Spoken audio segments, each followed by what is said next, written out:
Halo Combat Evolved released to the original Xbox on November 15, 2001. It was an excellent interdisciplinary blend of various genres, themes, and mechanics.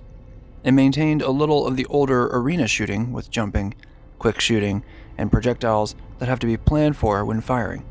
It added a militaristic flair in the form of the UNSC, the Space Corps that bears an aesthetic similarity to the Alien series, as well as to the Starship Troopers series in the form of Master Chief, a kind of cybernetic super soldier. And it broadened the scope of gameplay with not only visceral infantry combat, but seamless vehicle integration as well. Looking back at the historical context of 2001, it is actually incredible that Halo came out day one alongside Microsoft's new Xbox video game console, and also happened to be one of the greatest video games ever made. I was 12 years old when I received both the Xbox and Halo for that month of November, and it would forever change my gaming trajectory.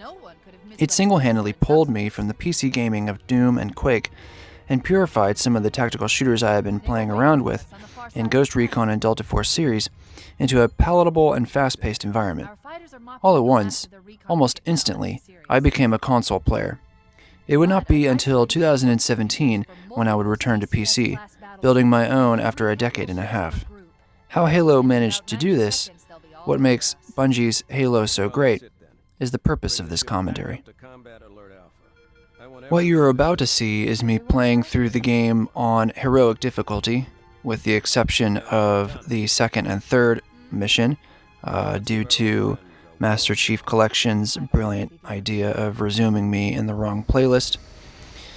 You may at times see some awkward cuts as well from time to time, and these are moments where my deaths have been removed so as to maintain a sense of pace, because throughout the series I did die quite a bit.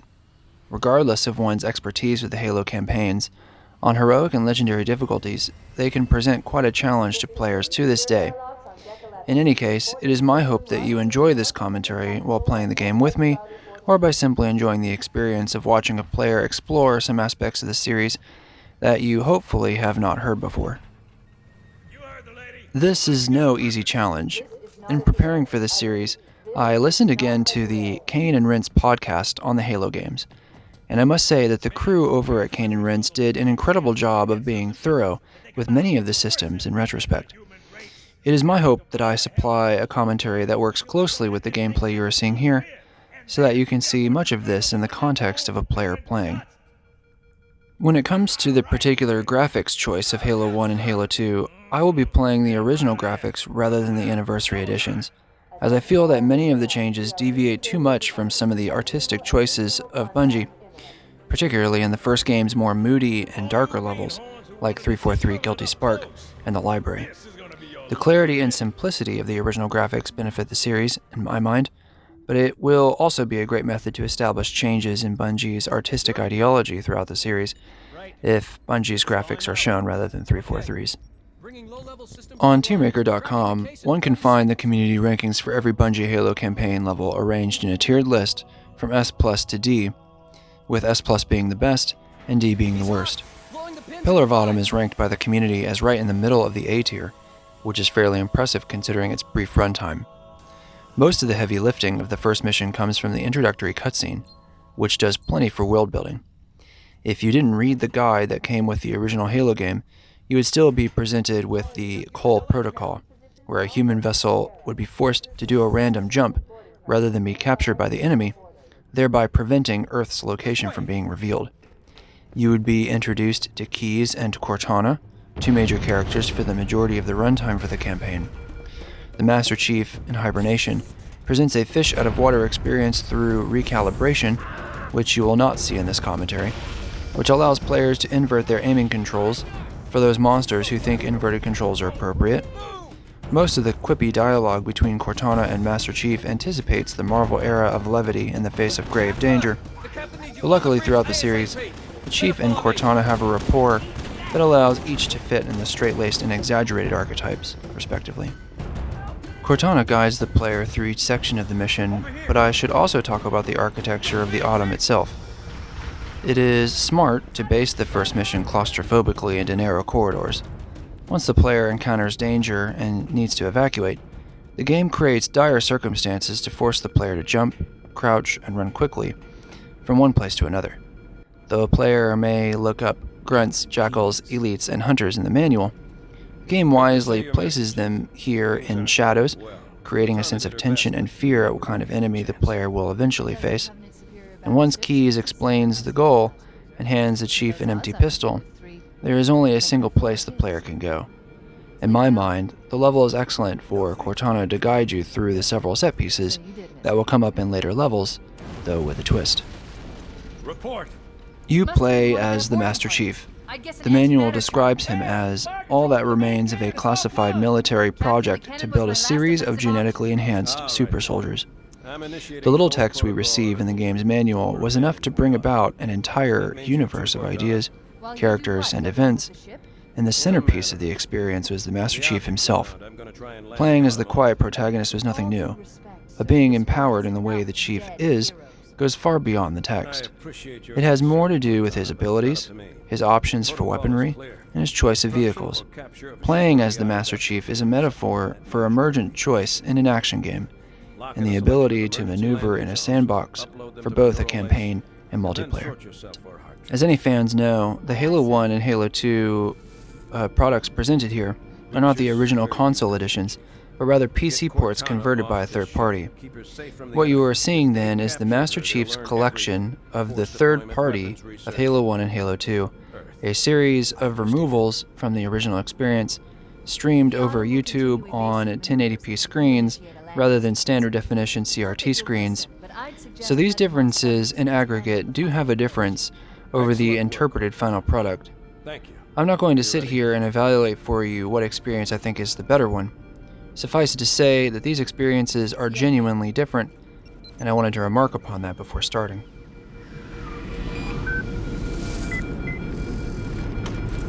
Good luck, Master Chief.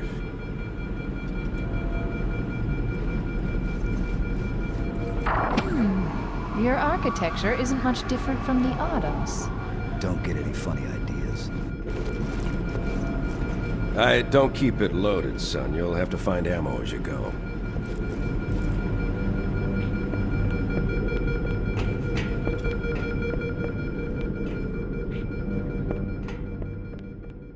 We should probably talk about the Magnum and the Assault Rifle, the two first weapons that the Chief picks up in Halo. The Magnum has already been talked to death over the years, and there's no question that the Magnum established the core shooting arrangement that Bungie would use throughout the games. The Magnum morphed into the burst shot battle rifle and changed into the DMR for Halo Reach after that, presenting a weapon that had the same punch in a different form factor. At 12 rounds, the precision weapon is the go-to for many players. Personally, however, over the years, I have grown to love the plasma pistol as my favorite first Halo weapon. On mouse and keyboard, the plasma pistol is a ubiquitous weapon that fires insanely fast and has good accuracy and damage. Taking an elite's shields is easy, and waiting to land the final blow is faster than reloading or changing to the Magnum for the headshot. Because of this, the plasma pistol is a sort of anachronism in the way I use it, but you will see me use it a lot. The assault rifle from Halo 1 is, in my opinion, the best version of it. It has a lower bass sound, churning out what the manual states is 7.62mm ammo, which helps to explain why the Marines shoot far slower than the Master Chief. Its accuracy is atrocious, and its lacking stopping power makes it difficult to recommend, but it has more to do with the sound and the feel. In my mind, more than any type of weapon, Bungie did not know what to do with the assault rifle type, and constantly shifted to the SMG or to an altered version of an assault rifle that was often a starting weapon in multiplayer, but was usually dropped immediately for a skilled weapon on the map. You will see me use the assault rifle rarely throughout the campaign, but rest assured, this version is my favorite.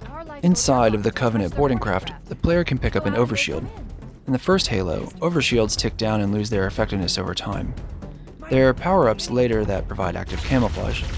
This mechanic is dropped later in favor of pieces of equipment that are either one-time uses or that become a part of the Spartan arsenal. Power-ups on the field feel like a holdover from the shooters of the 90s, and is one of those easily identifiable aspects of the first Halo that make it feel more dated than the others. Master Chief has plenty of help with the Marines in the first level, which is good, considering the player's new experience with the game. They also help to direct players' attention to where they should be looking at. Throughout the level, we can not only see where the enemy is in relation to our Marine allies, but the design of Pillar of Autumn also allows several flanking opportunities. This helps to establish one of the key features of Halo's encounter design, which is choice in a sandbox. Many played the Halo game in co-op, with another person sitting next to them, so this kind of off-the-cuff planning of what routes to take helped to empower the player into feeling as though they conquered the enemy on their own terms. Particularly for a legendary run, where the game seems almost unfair, this kind of fighting is sorely missing from game sense. Halo campaigns hold up, especially at higher difficulties, and especially in co-op, largely because these experiences have been abandoned for more player versus player shooting experiences in the form of battle royales and extraction shooters. Some weaknesses of the level is in the repeated geometry of its paneling and in the darker tunnels. There are moments where it is easy for players to get turned around, though there is plenty of signposting along the ground and the level is quite small. Many novice players may not see these colors and respond accordingly. Similarly, some players also seem to miss the introduction of the medkit to replace the health that the Master Chief loses after his shields go down. Though there is a tutorial for the flashlight, the tunnels weave and turn and also provide the player options for re-entry into combat, not to mention that, in co-op, a player is liable to teleport in front of another player at a loading point in the level, and since the tunnel is so narrow, the more experienced lead player may have to direct the lesser experienced partner. These can all combine to create a great amount of confusion when wondering where to go next. But since there is only forward and backward in terms of progression, players need not be confused for very long. The most difficult moment in the Pillar of Autumn mission occurs when Cortana tells his chief that the Covenant are on the landing above us, and the chief must fight up a flight of unprotected stairs, completely surrounded by Covenant forces. On Heroic and Legendary, the player realizes that the best strategy to any Halo encounter is to either be patient and use distance as a tool, or to run through and avoid. Here, running through is impossible, so staying out of the stair room is ideal. One of the amazing facets of Halo's design has been verticality. Here it is used against the player, but in other missions, the player may come to realize that the Covenant AI do not aim for the head when fighting the Master Chief, but his chest. And though the Master Chief may shoot out of a gun at chest level, the bullet actually travels from his face, something that many shooters do as a way to present information to the player transparently. As such, the Chief is at a distinct advantage when given a higher vantage point. The one other UI element I should discuss is the motion tracker, a design that seems pivotal in multiplayer and important for beginner players in the campaign. At this point, I largely ignore it, and were it not for this commentary attempting to replicate the original experience, I do not mind having the fog skull on to remove the tracker, in order to save precious viewing space. It is a great addition in a context where sound and visuals on a CRT left plenty to be desired. But in my mind, a modern approach to sound through headphones and through clean monitor screens goes a long way in creating a diegetic space that could make design choices like motion trackers a thing of the past. Master Chief encounters only 2 of the 4 Halo enemy types in Pillar of Autumn, grunts and elites.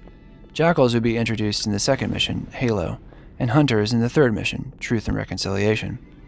Grunts can be various types and colors, with various behaviors, but they are for the most part fodder to empower the player. In the presence of elites, their confidence and lateral shifting can cause enormous flanking problems for a player, not to mention that they, more than any other Covenant type, love to throw grenades.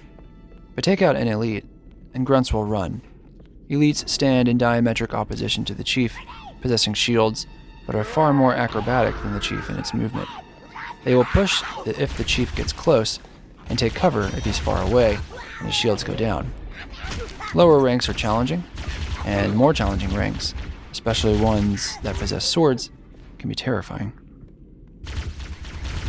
This is a good moment to talk about 2 of the most influential mechanic achievements of Halo Combat Evolved, and that is the checkpoint system and the use of shields for the Master Chief. One of the amazing benefits of playing Halo on harder difficulties is the checkpoint system. Players can fight hard to get to the next checkpoint, knowing that if they die, there is no loading between them and the next attempt. This is huge. The punishment for failure is reduced so low, it becomes very easy for a player to give the level another chance. It allows levels to be far larger than their 90s counterparts as well. Love it or hate it, Shields changed the game industry until Doom in 2016. Open arena combat changed into stop-and-pop shooting, and even today one still sees its influence.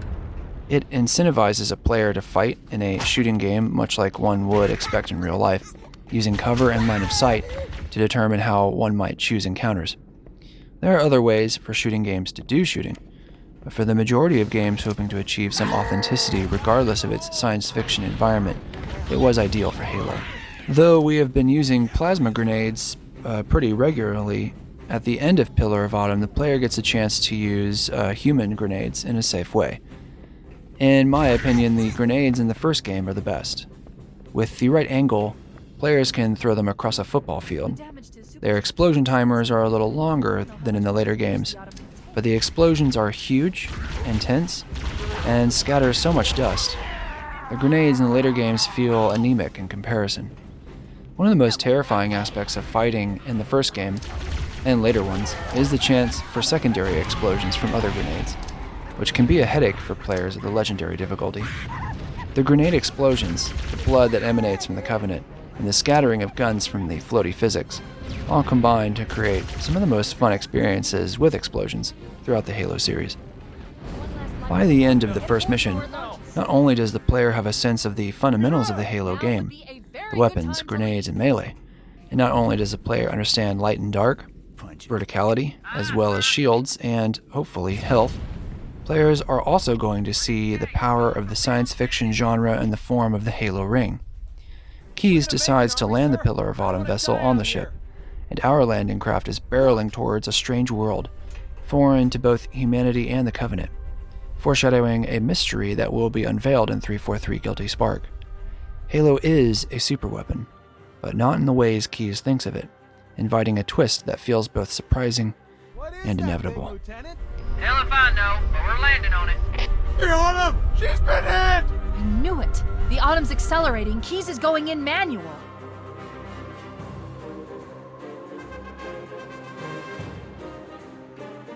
Heads up, everyone. This is it. We're entering the ring's atmosphere in 5. You sure you wouldn't rather take a seat? We'll be fine. If I still had fingers, they'd be crossed.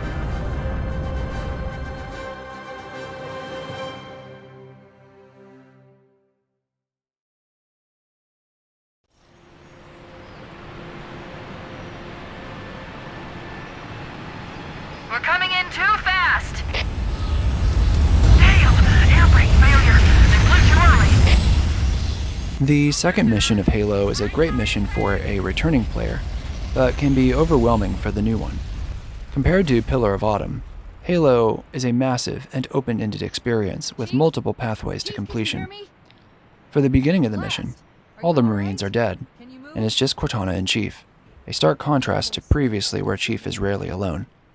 Not only that, the game presents dropships with shade turrets, and they are patrolling Banshees, an application of verticality first introduced in the previous level. Only this time, the targets are smaller and faster. More than any Halo game, the first one features weapons that are not hit scan, besides the sniper rifle, and as such the projectiles have to be accounted for. To me, this adds some grounded weight to the experience of the same kind as the Battlefield series, adding a physicality to the experience that is bolstered by vehicles and grenades. The player has a short amount of time to run from the escape pod and make his or her way up into the hills, where they have to juggle much longer range encounters than a player is likely to face in even later Halo games. In my opinion, the second level of Halo Combat Evolved is too steep a climb from the first. On harder difficulties, the Covenant can even lead the player when firing, so the player must practice the act of weaving back and forth. This is reinforced with the introduction of the Needler, a strange weapon the player will likely not use in their first playthrough of the campaign, but will grow to love in subsequent playthroughs. The Needler, like other idiosyncratic weapons in the Halo arsenal, is one of those guns that seems to typify what Halo is all about. Bungie would attempt again and again to top themselves in other games with other strange weapons, like the focus rifle, the Spartan laser, the grenade launcher, or the gravity hammer. Many of these weapons do have fluctuating skill floors and skill ceilings. Alone, the needler can seek out enemies on its own, but if a player were to run towards the enemy, the needles bunch up together easier, and if enough needles connect, the enemy explodes, setting off possible secondary grenade explosions. Once again, a series of simple mechanics compound to create novel and complicated combat events. Welcome to the party. This is the first of many times that we will see Sergeant Johnson throughout the series. After briefly seeing Johnson in the introductory cutscene address the Marines aboard the Autumn, we will see Johnson repeatedly out in the field, even in moments where this is absurd or impossible. Whether it started as a mistake or an in-joke, Sergeant Johnson becomes a key part of the Halo series. One might suggest that it was intentional, given that if a player completes the game on Legendary difficulty, we see Sergeant Johnson fighting an elite, only to ask to hold him as the Pillar of Autumn explodes. Sergeant Johnson represents not only a sense of levity to the darker aspects of Halo, but is also a perfect example of Bungie's ability to build a community, an ability that 343 Studios was either unwilling or unable to foster. The second mission suffers from the lack of movement in better missions in the first campaign, like the Silent Cartographer and Assault on the Control Room, because of the amount of times the Master Chief is asked to defend an area. This is a crutch that is used throughout the series, most obviously in Halo Reach. The first arena is one the player will see in a couple of others, and even found its way into Halo Reach's firefight mode as the map named Installation 04. The player is welcome to stay with the Marines and take up a defensive position at the top of the structure, while the Covenant filter in between the structures, rocks, and trees, or the player may go out and fight the Covenant out in the field. An advanced player recognizes that the Shade turrets have no splash damage, and as long as the player is moving, it is difficult for these turret shots to land. Equally, the player gets to have the first move, as the dropship doors open before the Covenant come out. In future games, these qualities would be adjusted. For now, though, a well-placed grenade can be devastating and impossible to avoid. This is the first time we were exposed to the Jackal enemy type. Compared to Grunts, Jackals also run when an elite is down, but when attacking, Jackals have an energy shield with a small notch where a Jackal might fire. This Roman phalanx strategy adds some grounding compared to Grunts who run and jump laterally, and elites who are all over the place, rapidly calling out orders and shooting the player. Jackals are fairly simple enemies, and will not use skilled weaponry or vehicles or turrets until later games. Compared to Grunts and elites, where a player may shoot wantonly, the Jackal is an enemy that forces the player to become articulate with the controller. This is difficult to do, also, because of the embedded aim assist that pulls a player's gunfire towards the center of mass, which happens to be behind the shield. As the game manual says, grenades seem to do well against Jackals, but the plasma grenade rarely sticks, and the fuse is too long, giving Jackals time to dodge or flee. So Jackals routinely become a thorn in the player's side for much of the Bungie campaign. The player is then introduced to the first vehicle, the Warthog. It is difficult to think of Halo without the Warthog, a vehicle that rolls the slightest misturn, but with a gun turret that can be manned by a second person, an act of genius if I ever saw one. The combination of these two features has produced more joy and frustration throughout the series than I care to mention. Players must work together to provide shooting angles and not die in a vehicle with physics that seem like it wants to kill you. For the canyon that is not a natural formation, the driver is given practice in a closed-in environment without enemies before throwing some kind of resistance at the player. What is startling is that the next scene is a chasm with a light bridge. If two players are in co-op, and one player drives off the edge of the map with the Warthog, there is a chance that the players must continue through the mission on foot, which would be a massive disappointment. Luckily, a player can press start and load a previous checkpoint, so there is a chance that this mistake is short-lived. This can occur again in another part of the level, where the installation rests precipitously close to a cliff. It is surprising to me that the game would present a more challenging vehicle section first, compared to the later vehicle missions. The first arena for the Warthog, in front of the light bridge, is a bizarre one with some benefits. The central lifted pathway cuts off sightlines from either side, but gives opportunities also for some sweet air by the Warthog driver. Equally, the middle area is open for maneuvering, but if the Warthog veers too close to the enemy, the many pillars stop the Warthog awkwardly. It's up to the player to drive the Warthog effectively by using shooting lanes and strafing runs to keep projectiles from hitting their mark. In later iterations, the Warthog's sliding nature is relegated to a handbrake button, and as such has much better traction overall for later Halo games. In the first Halo, the player is forced to become acquainted and skilled with the Warthog enough to account and internalize the sliding that comes with the vehicle. With mouse and keyboard, this process has been simplified, but on controllers with analog sticks and a camera that wanted to center itself behind the Warthog, it was more difficult.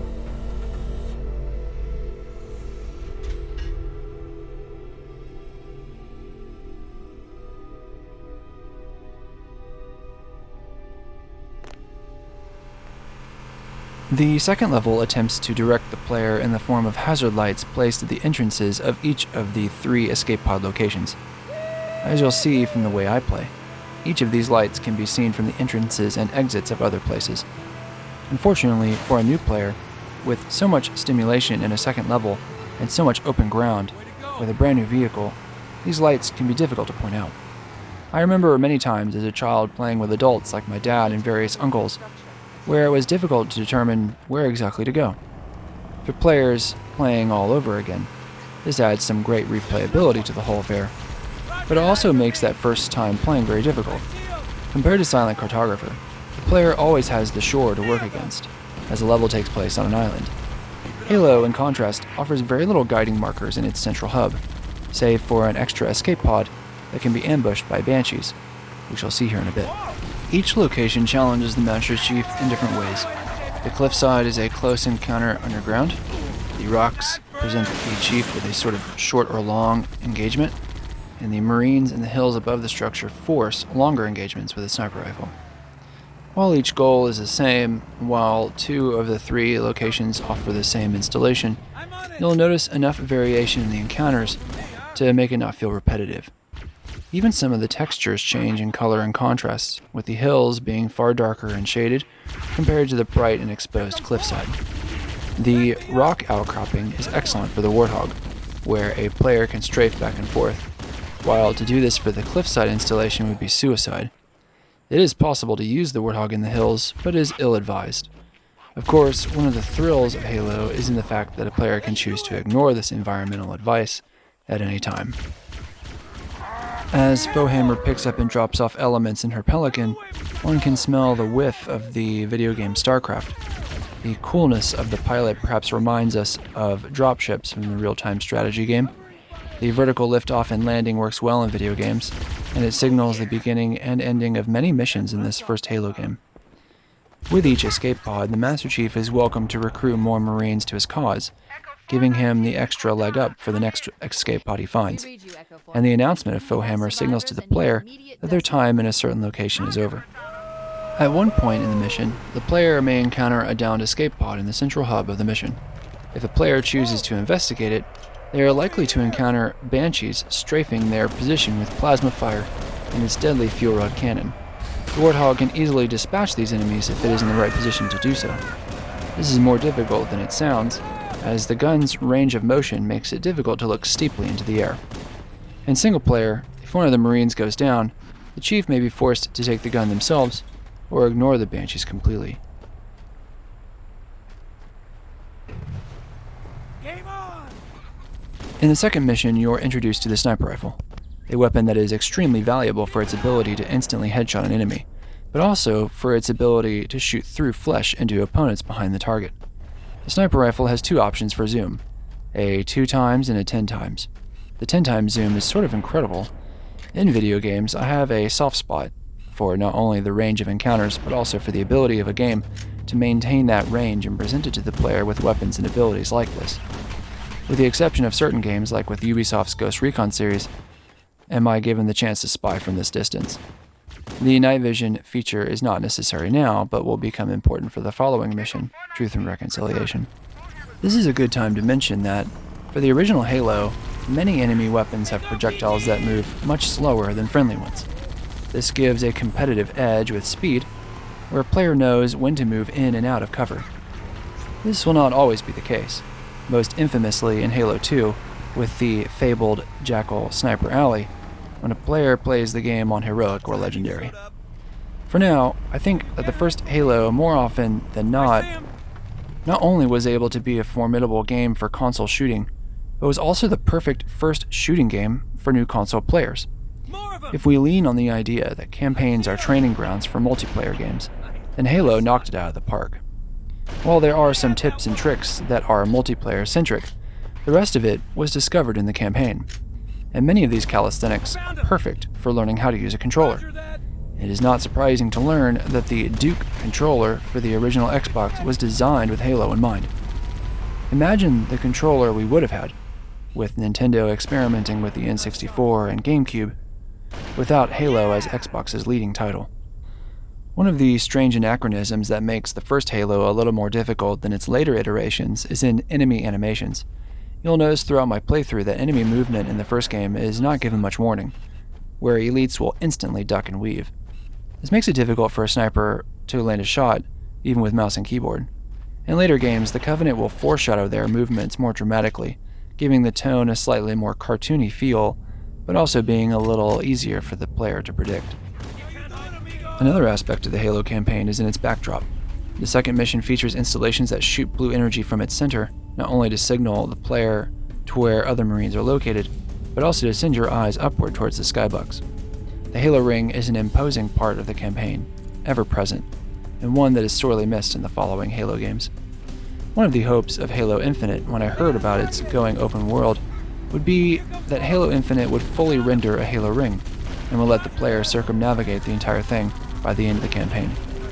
Unfortunately, that dream has yet to pass in the open world setting, and here the backdrop, while intimidating, is only that. When the player hears the final music kick in, they know that the mission is winding up. Players enter on board a Pelican, where they are told that they will be rescuing Captain Keyes.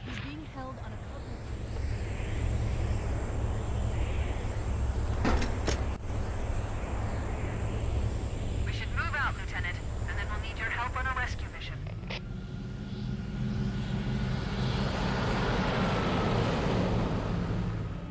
The enemy has captured Captain Keyes and are holding him aboard one of their cruisers, the Truth and Reconciliation. The ship is currently holding position approximately 300 meters above the other end of this plateau. So how do we get inside the ship if it's in the air? The Corps issued me a rifle, not wings. There's a gravity lift that ferries troops and supplies between the ship and the surface. That's our ticket in. Once we get inside the ship, I should be able to lock on to the tracking signal from Captain Keyes' neural implants. Hit 'em, Marines! Go, go, go! The Corps ain't paying us by the hour! Stick to the higher ground to the right. We should be able to recon the Covenant position without being spotted. I've detected Covenant stationary guns near the next pass. I recommend using your sniper rifle to take... When I was younger, Truth and Reconciliation was one of the top levels of the campaign. It features a startling contrast to the first two levels, a night mission with night vision, and a stealth approach, followed by room-to-room fighting in a Covenant ship that offers plenty of varied encounters given its simplistic design. In 2022, however, I have found more to dislike over the years. Firstly, the mission has a very linear pathway from start to finish. Compared to the two missions that border this one, Halo and Silent Cartographer, Truth and Reconciliation feels claustrophobic. The mission offers a sniper rifle that is most useful in more open locations, such as the first half of the mission, but becomes difficult to use once the player enters the ship. That means that half the player's arsenal is subjugated to a weapon that feels required, given some of the long-range engagements with shade turrets that pepper the canyon. I suspect that Bungie intentionally kept any Magnum pistols out of this mission, specifically for the purpose of emphasizing the sniper rifle. The combination of level geography as well as forced weapon usage makes this a very stifling mission. This is not to say that it is all bad. Throughout the mission, we are given a choice of how to proceed, either straight up the middle or flanking to the left for one particular area. We are given also the cover of night and the use of the sniper rifle's night vision, and the looming ship above with its purple glow of the gravity lift is a change aesthetically from the mission before and after. We are also introduced to the fourth and final Covenant form, the Hunter. The shade turret is the first time we have seen it in a stationary form, and not attached to a dropship. Again, grunts can enter a shade turret, so their utility and their ability to raise the stakes gives them more for the player to worry about. The gravity lift scenario is similar to the dropship scenario in that a player can predict to some degree when Covenant forces arrive. By timing grenades, one can make short work of the volleys the ship brings down. In co-op, the combination of shade turret use and grenades can be disastrous for the Covenant, but on higher difficulties, the shade turret is no match for the acrobatics of elites. In later iterations, the shade turret concept would be split into multiple types of stationary turret.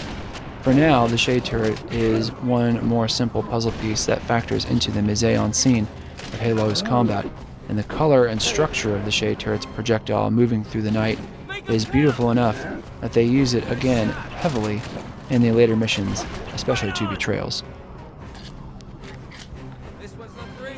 The first introduction of hunters is a pretty great one. They always arrive in pairs, and there are up to 3 pairs of hunters in this mission. Hunters at first glance are just the right enemy to shore up the Covenant's weak spots.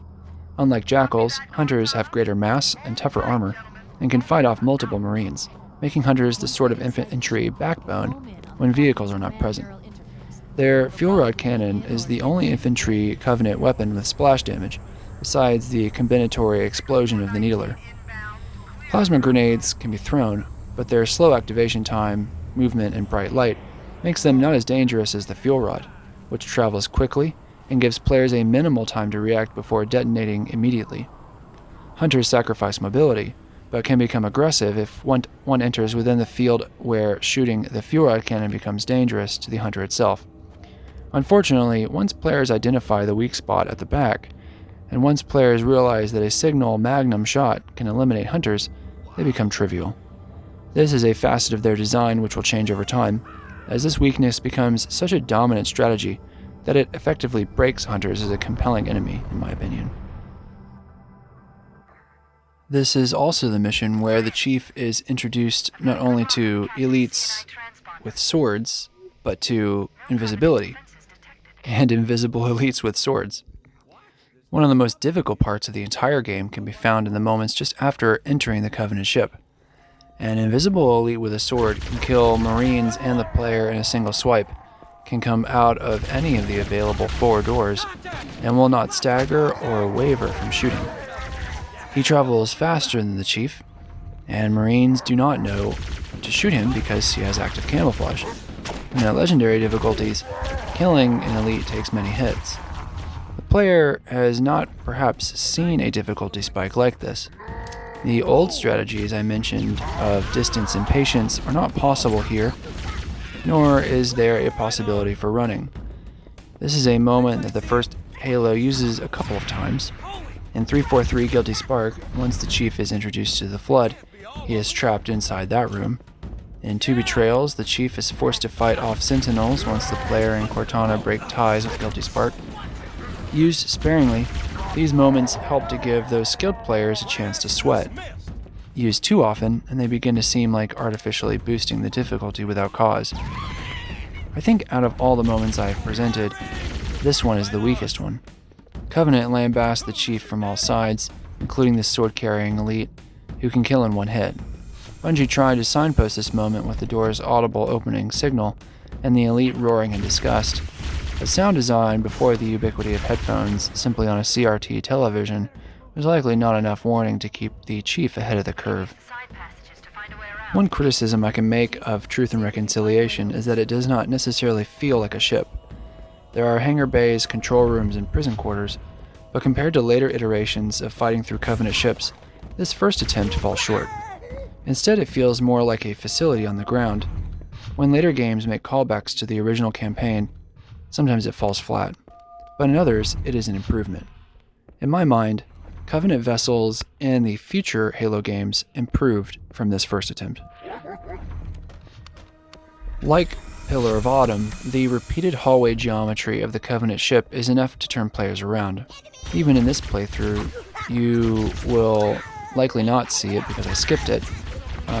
The prison cells that Keyes is locked up in is replicated in another room, despite the fact that Bungie tried their damnedest to add variety, and each one does have its own style. The connective hallways are so similar and can confuse a player even after a couple of decades. This is not the only problem I have with the level geometry. I think the height between the two levels is simply too high. I understand that this is a further adaptation of the verticality from previous action sequences, but the height is so extreme that the player and the Marines feel totally pinned in like animals. To the Covenant, it must have been a turkey shoot. The gun cabinets that the Covenant are fond of splaying all across Halo levels only work minimally, as the height and the lateral stretching of its platforms in a circumference around the hangar bay makes it easy for the Covenant to totally surround the player. On a cathode ray tube screen, or on a PC monitor with better contrasts and dynamic range, the lights and flashes from plasma shots and bullet tracers on night missions like Truth and Reconciliation make it a great level simply to watch. Unfortunately, the Marines alongside the Chief leave plenty to be desired. Friendly AI in video games simply must be inadequate, because if they were good at what they did, the player would not be needed. Even still, while playing through this campaign on the Master Chief Collection, I had this uncanny and conspiratorial thinking that something had gone very wrong with the friendly AI. As you'll see, you're going to watch the Marines basically get themselves killed in a number of asinine ways that did not feel true to the original experience. But it has also been so long, and I was so young, that I could be wrong about this. Marines are not there to necessarily help the player, but rather to provide a certain feeling that the Chief is part of something greater. It establishes action set pieces. This is so important that sometimes in the campaign, Foehammer will deliver more Marines should the Master Chief run out of them. And in likely unintentional way, you're seeing me use the sniper rifle inside of the Covenant ship. In some rare instances, Bungie will give the player a far higher amount of rounds in the weapon than the typical maximum allotted. In the case of the sniper rifle, if a player is more careful with their shots, he or she can take the sniper rifle much farther than might be expected. It is certainly a risk, but thanks to the power of the plasma pistol and its constant presence in each encounter, it is very possible. After freeing Keyes, we are presented with one of the central cutscenes of the game, where Keyes describes the ring world as Halo, and the central problem of the entire series comes into focus. Halo is a superweapon, and discovering how it achieves that label is something the entire cast of characters will eventually confront, and Master Chief will resolve in the last mission. From here, Keyes, the Chief, Cortana, and the remaining Marines have to escape the ship, and a possibility opens up that hardly if ever occurs in the Halo series again. If Keyes dies, the mission is a failure. Usually, in the Halo combat arena, only the player's death constitutes a fail state. Keyes having the chance to die and to lead gamers to a failure is a risky one. It makes sense for the authenticity of the mission, and granted, the distance between the prison and the hangar bay is quite short, but the chance still remains. I think escort missions throughout gaming history have been looked down upon for years, mostly because of the behavior of those the players must escort, causing failure, rather than the quality of the player's actions is what determines that failure. I think that is a fair criticism. Unlike in Halo Reach, where Spartans are invincible and can be relied upon to resolve scenarios on harder difficulties, Keyes is just as fleshy as Marines. On harder difficulties, this moment of fighting off waves of Covenant could lead to acts of desperation, like a player running to the final panel in order to end the mission before Keyes can die. Yes, sir. Okay, sir. Chief, you have the point.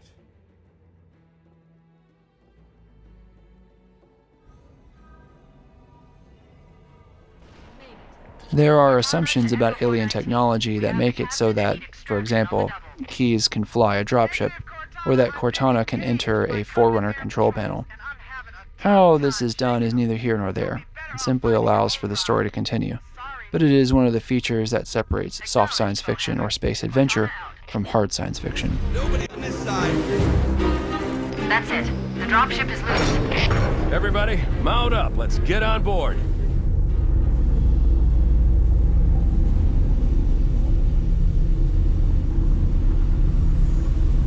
Give me a minute to interface with the ship's controls. No need. I'll take this bird out myself. Captain, hunters!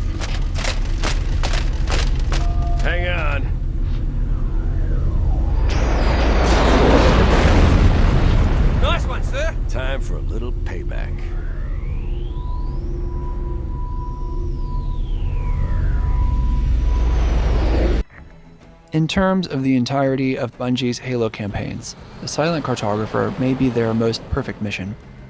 It totally encapsulates every facet of what makes Halo combat great, and does so in a wide variety of contexts. It has a big flashy opening with a hot drop that reminds us of the Normandy D-Day invasion from World War II. It features freedom in vehicle exploration, with more clarity in the second mission, as well as offers a variety of indoor encounters with level geometry that varies widely. As the player descends into the map room, the verticality of each room is experimented with, and there are ramps and catwalks and side passages that really tests the player's combat thinking they've accumulated up to this point. The openness of the Silent Cartographer is one of its hallmarks. The player explores, but when the Master Chief returns to the original landing zone, he finds the Marines still there, maintaining a defense. This sort of object permanence is something that truly shines in Assault on the Control Room, but is still effective here for making us feel like we're in a level, rather than on a mission. It's a slight difference, but it makes the world feel alive. There are several backtracking moments, Silent Cartographer, and is one of a couple of levels that are not repeated. So, though the novelty of the experience is worn slightly by this backtracking, the level as a whole is not reused. When I was a child, I would simply play the opening sequence again and again repeatedly, but now as an adult, I see what an incredible level Silent Cartographer is, and I'm sort of shocked that Bungie did not take this formula and use it again and again in later games. Because of the Warthog, the rocket launcher, and the open space of an island, many players have used the Silent Cartographer as a way to do Warthog jumping. This entailed throwing a plasma grenade, throwing a human grenade, and shooting a rocket at one of the corner wheels of the Warthog, in order to launch the Warthog precipitously into the air. This is because the timings of all these explosions could be linked together to create one forceful impact, which allowed the Halo physics to truly shine. This could be used in multiplayer as well, allowing for players to launch themselves out of the map. Later games would cause vehicles to detonate, destroying vehicles and preventing them from allowing players to exploit their invincibility. But for a 12-year-old child, this sort of entertainment is a goldmine. It is close to being perfect, but to me there are still some critiques I have. The first one is that once the player reaches a security part of the installation and opens the door, the player cannot jump off the cliff to the downed Pelican unless they take extreme precautions. One might have imagined them coming up with stacks of rocks that the player could slowly drop down on, rather than having to go back around. Then again, this does present the player with the idea of driving around the island to find this downed Pelican again. To each his own, I suppose. Second, and this is a minor point, an experienced player, even in the short window of time, can kill the Golden Elite with a sword guarding the entrance to the map room. If the player does this, and then returns to this spot, the player is rewarded with another Elite. I think a veteran player should be rewarded for their ingenuity and skill, especially in this moment. Returning to this spot and fighting the Elite in the tunnel is a much more difficult proposition, so veteran players may want to address this enemy in their own way. For not providing that, this encounter has always irked me. In the Silent Cartographer, the player is not only given access to the Warthog again, but is also introduced to another weapon in the human arsenal, the rocket launcher. The rocket launcher in the original Halo is a high-skill weapon, with a low reload time and a slow projectile that cannot be locked on, and as such must be led for a moving target. The rocket launcher in the wrong hands, or in the wrong situation, can be quite dangerous, and will more often than not lead to hilarious deaths that could have easily been avoided were it not for the player's hubris. This is something I did numerous times while recording this run. The prospect of shooting outweighed the decision to switch weapons, I guess. While I love the rocket launcher, the small reserve of rockets meant that I have usually attempted to use the rocket launcher as quickly as possible, or attempt to save it until a problematic enemy or moment occurs. This is also a high skill ability, knowing when to use the right weapon at the right moment. Unfortunately, playing the campaign for the first time means that you do not know that moment. But in later runs, the rocket launcher gains a bit of ground when a player can see what is in store for them. This is a subjective critique, but hear me out. For the Halo campaign, there are certain contexts where the game feels the need to challenge the player in ways that are unexpected. Sometimes this works better than others. Invisible enemies may enhance a feeling of terror, but they truncate the fighting experience to mostly shooting, because using grenades or attempting to melee an invisible enemy is difficult to imagine. So in the event where many invisible enemies appear before the Pelican ride that ends the mission, to me seems like a missed opportunity for a collection of other enemies instead, or perhaps two hunters who stand back to back and will only rotate so far as to protect themselves. I'll hopefully talk about this a little more with the mission 2 Betrayals, but here I'll say that the methods the silent cartographer uses are to me not as strong as others. What stands at the forefront of this mission for me is not the combat, but its exploration, spectacle, and level design. I hope your analysis is on the money, Cortana. This Pelican won't turn on a dime. Look on the bright side, however. The last thing the Covenant will expect is an aerial insertion from underground. It is either Assault on the Control Room, 2 Betrayals, or the Library, which takes the cake as the longest mission in the Halo campaign. When I was a child, Assault on the Control Room was my second favorite mission. It had a little of everything: close and long-range encounters, infantry and vehicle sections, combat with Marines, and it features a couple of exploits that can make skilled play of the level go much faster. Assault on the Control Room is also a combination of everything we've been introduced to thus far. It even still introduces something new. It is also a very challenging experience, where a player has to monitor several aspects of the combat at once, as well as multitask vehicles and infantry. The beginning of the mission is simple enough, where the player is tasked with fighting through several rooms with only minor variations. There has been a lot of critique about these rooms padding out the mission runtime, but in my eyes the developers did a good enough job of making each room feel slightly different as combat arenas, though trying to figure out the function of each room is much more difficult to comprehend. One assumes that, because of the proximity to the control room, the ancient Forerunner race used these places as engineering facilities attached to the control room that managed power output, perhaps to the whole ring. Anyway, these rooms obey the two strategies we have established thus far. The player can be patient and continue to backpedal into safe territory, or can find opportunities to run ahead and avoid conflicts. You'll see me do both.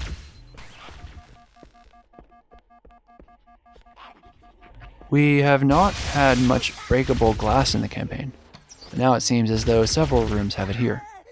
The glass in Halo is serviceable enough, and the sound of the glass breaking is more enjoyable than its look. Glass seems difficult to do in video games, and seems furthermore difficult to optimize. It features reflections, can be shot through, and when it breaks it shatters into small pieces that may be difficult to calculate. I think, for a player encountering enemies who are asleep, the prospect of waking them comes from a stray bullet hitting glass, or from being noticed through the glass. One of the surprising aspects of this playthrough that I noticed is that some enemies will remain asleep even after fighting has broken out in the room the player is in. I found this deeply surprising, and is another one of those tinfoil hat moments where I thought that something had broken in the handoff from Bungie to Gearbox and then to 343 Studios, as this is something I never experienced on console. The bridges in Assault on the Control Room are excellent for what they reveal below, as Master Chief fights across the bridge, and as a truly amazing track by Marty O'Donnell and Michael Salvatore, Heavy on Strings, kicks in. Fohammer is driving Marines onto the ground floor that the Master Chief will encounter later. Just the fact that a player can look down and see the individual Marines moving about is breathtaking to this day. When I think about the scale and scope of Halo, this to me is one of the best moments. Even later campaigns in the Bungie series do not have what this moment has. The focus on fidelity and spectacle came at the cost of scale and performance, and this is an excellent contrast to later moments as a result. One of the efficient methods for the Halo campaign was in its reuse of levels. Assault on the Control Room will be used again, but for 2 Betrayals. The challenge of fighting in these rooms is much higher there, where the Covenant and the Flood are battling it out for dominance. The Pillar of Autumn is reused for the Maw, and Truth and Reconciliation is reused for the level titled Keys. In each of these, the player encounters new areas in a similar artistic framework, and the places they have seen are remixed. Bungie will go back and forth on this idea, both within a level and between levels. Eventually, Bungie would incorporate more and more multiplayer maps and firefight levels into the campaign, in order to maximize content and minimize effort. In the future titles, I hope to share my thoughts about this strategy. Here I wanted simply to identify and acknowledge it in the time given. This is the first level to feature the Wraith tank. It is not drivable in the first Halo game, but no matter.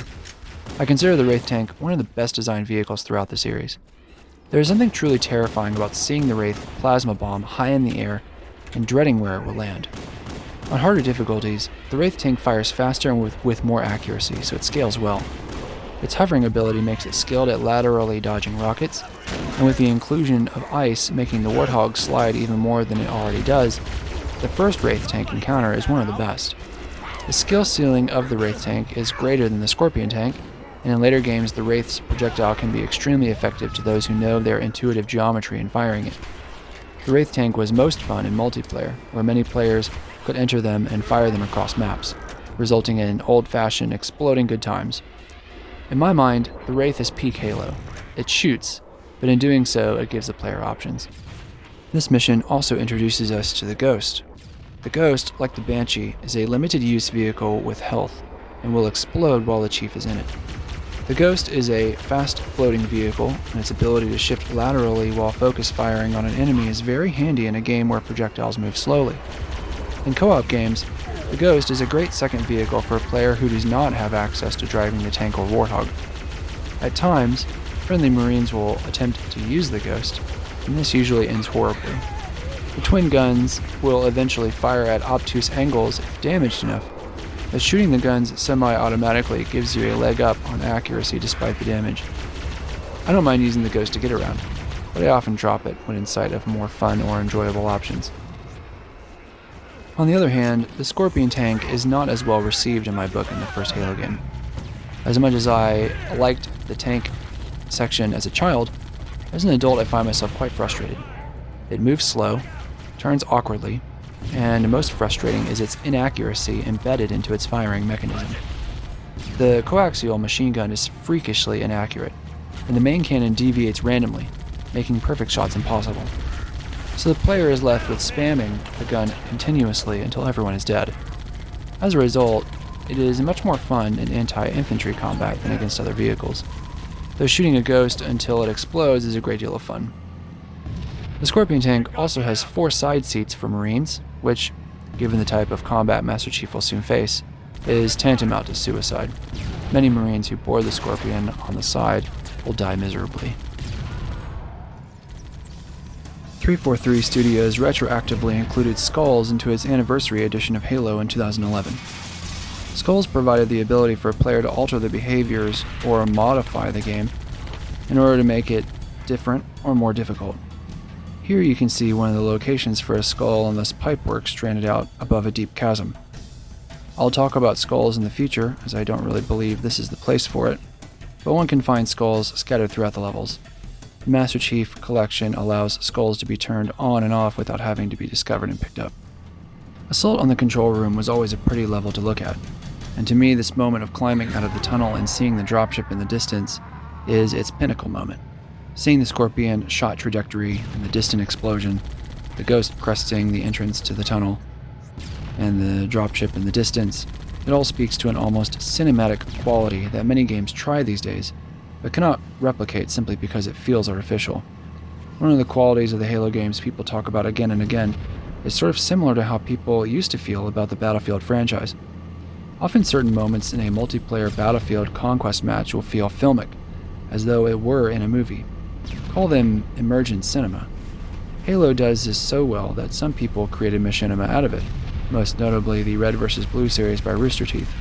Bungie would later capitalize on this with theater mode, effectively bringing a social media aspect to Halo before platforms like YouTube and recording software like OBS could take the reins. I myself recorded my friends and I playing the original Halo in a LAN game on a VHS tape. The VHS tape has yet to resurface. The bifurcated pathways of this penultimate tank area has me always choosing to go right. In certain rare circumstances I've gone left, and rarely, if ever, have I gone through the middle part where there are doors. This is one such set piece where I imagine co-op with 2 players would cause both to split or commit. If miracles could happen, I would hope one day that they eventually could make each Halo game have 4-player co-op to allow for consistency across all the Halo games. Were that the case, the first Halo game might be strangely better at 4-player co-op than some of the other games. This one set piece being a clear example. Here, this set piece offers layers of enemies, and the game can punish you for not being thorough. Behind grunts and elites lies hunters. Behind that, a wraith. Sometimes the wraith will accidentally kill the hunters in front of it. As the player pushes forward on the right, they are liable to come into view of a shade turret that was on a cliff on the left side. And after all this, we find ourselves descending with a scorpion awkwardly to Marines below. Overall, this scorpion tank sequence is one of the best in the entire series, and not too many other later ones can muster up enough novelty and variety as well. The size and scope of the later tank missions is either a straight line over a bridge, or is a claustrophobic encounter on a different Halo ring.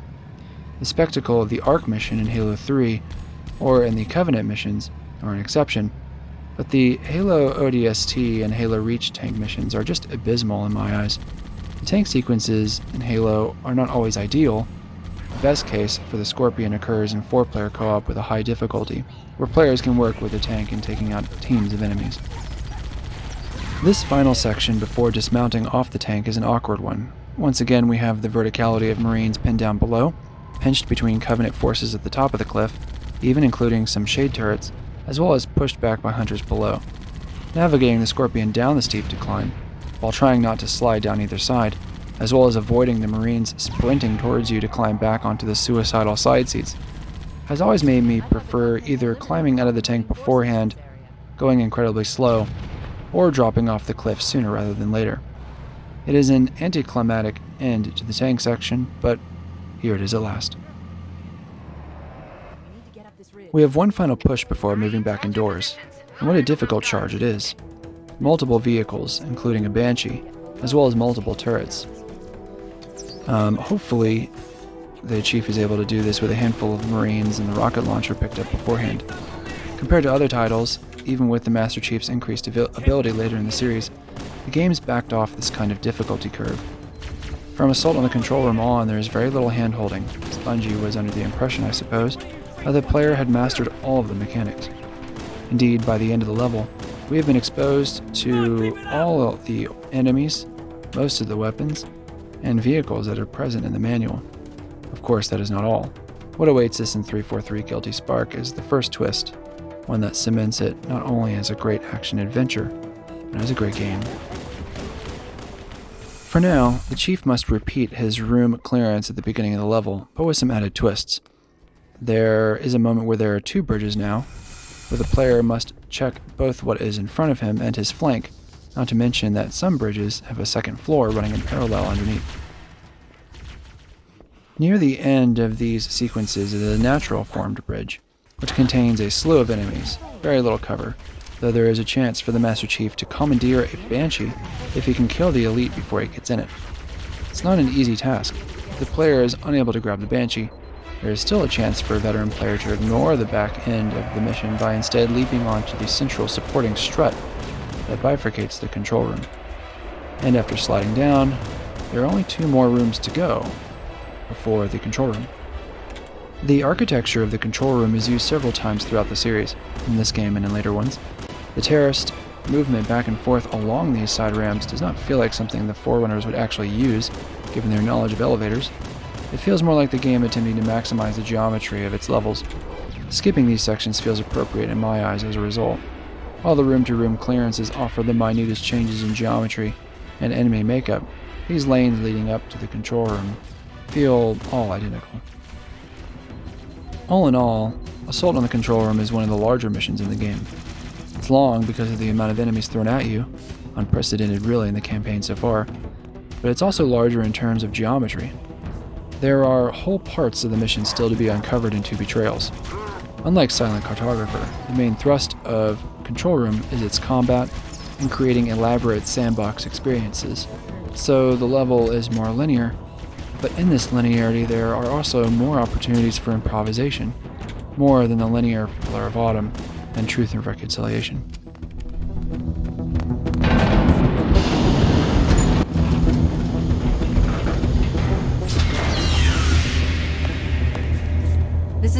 Halo's control center.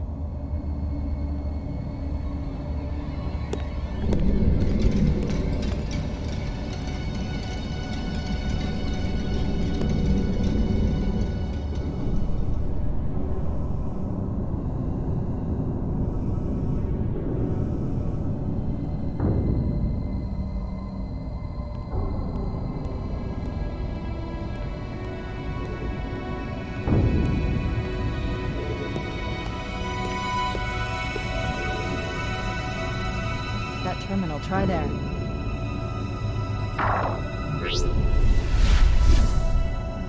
You all right? Never been better. You can't imagine the wealth of information. The knowledge, so much, so fast. It's glorious. So, what sort of weapon is it? What are you talking about? Let's stay focused. Halo, how do we use it against the Covenant? This ring isn't a cudgel, you barbarian. It's something else. Something much more important. The Covenant were right. This ring, it's Forerunner. Give me a second to access. Yes, the Forerunner built this place, what they called a fortress world, in order to... Wait. No, that can't be. Oh, those Covenant fools. They must have known. There must have been signs. Slow down. You're losing me. The Covenant found something, buried in this ring, something horrible, and now they're afraid. Something buried? Where? The captain. We've got to stop the captain. Keys? What The do we... weapons cache he's looking for. It's not really... We can't let him get inside. I don't understand. There's no time. Get out of here, find keys, stop him. Before it's too late!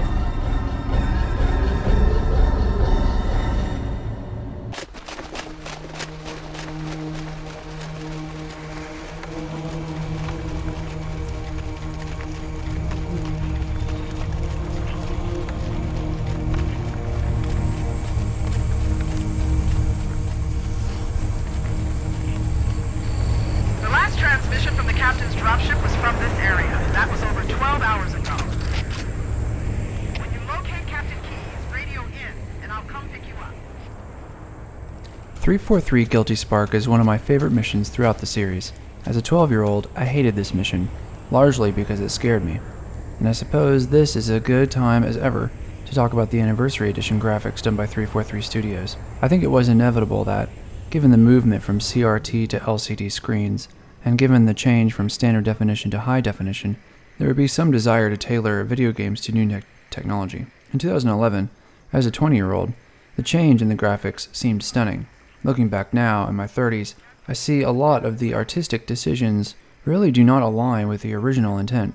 This is most easily seen in the 343 Guilty Spark level. There was some assumption that more is more when it came to textures and objects in this new design, but more detrimental is the lighting, which brightens up the entire tone of the level so much that it effectively robs the level of the mystery and horror elements that the original level provided. 343 Guilty Spark is one of my favorite levels for the sense of tension experienced until the Flood's reveal, a feeling that never really comes again. In later Flood-related missions throughout the series, one is never again surprised in the same way as here. The callbacks to this moment pale in comparison. In a sense, 343 Studios were placed in a sort of double bind. On the one hand, simply releasing a remaster would have made the 10 years between the consoles of the original Xbox and the Xbox 360 very stark. We can talk all we want about graphical improvements in our time, but the shift towards hardware-accelerated graphics in the 90s and 2000s completely blasted video games into the stratosphere, and it's an uphill battle that game developers have sort of been losing more and more ever since. More resources are dumped into a high-fidelity product that misses the obvious point, which is making compelling gameplay. Everybody knows this, and yet the industry, being a visual medium, means everybody is caught up in the spectacle of good graphics. Halo was not going to escape that battle. But it had also come to pass that the fans of the Halo series realized that many of the assets for the Anniversary Edition were tweaked from Halo Reach, and there is a strange problem, most notably observed in our level here, where new assets were not translated into new behaviors, as both assets layer on top of one another. By pressing the select button on a controller, or pressing tab on the PC, a player can navigate back and forth between old graphics and newer ones. The problem lies in the space between those, as the AI only responds to the old graphics they inhabit. This means that there are some objects, textures, and details that the Covenant can look and shoot through in the new graphics that are either subdued in the original or flat out do not exist. This is another reason why I choose to play in the original mode.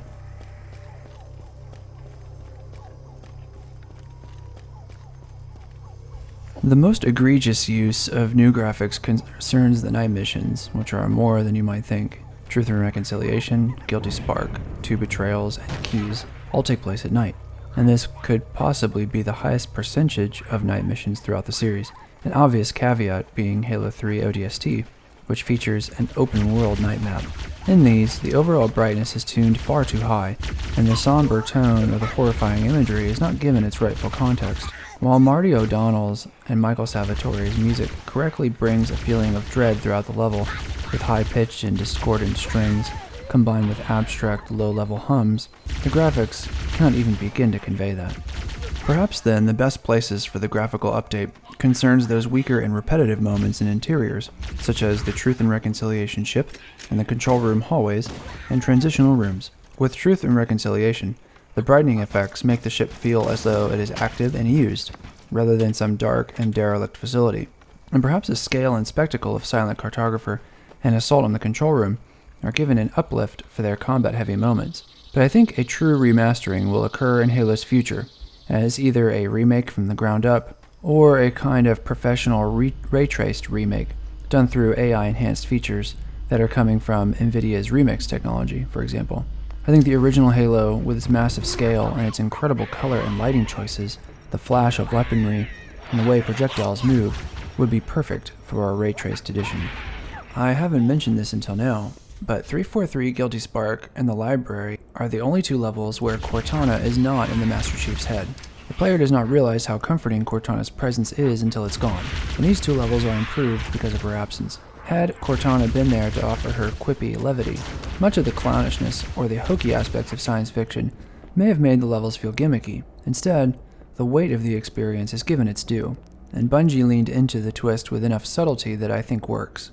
I say this because there will be other moments in the future where Cortana's absence gave Bungie the desire to make other choices in how to present her that I think certainly did not work. Here, however, there is no melodrama.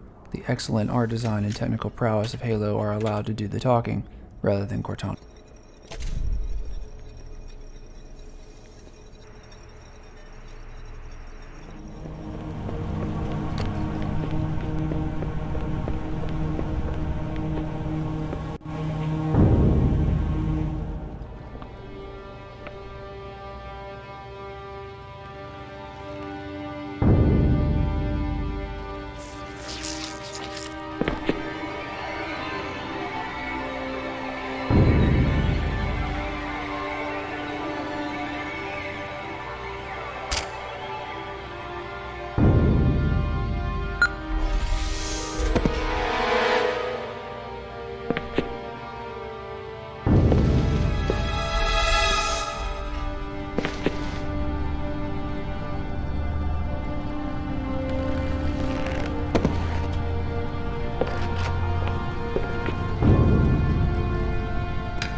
Why do we always have to listen to this old stuff, Sarge?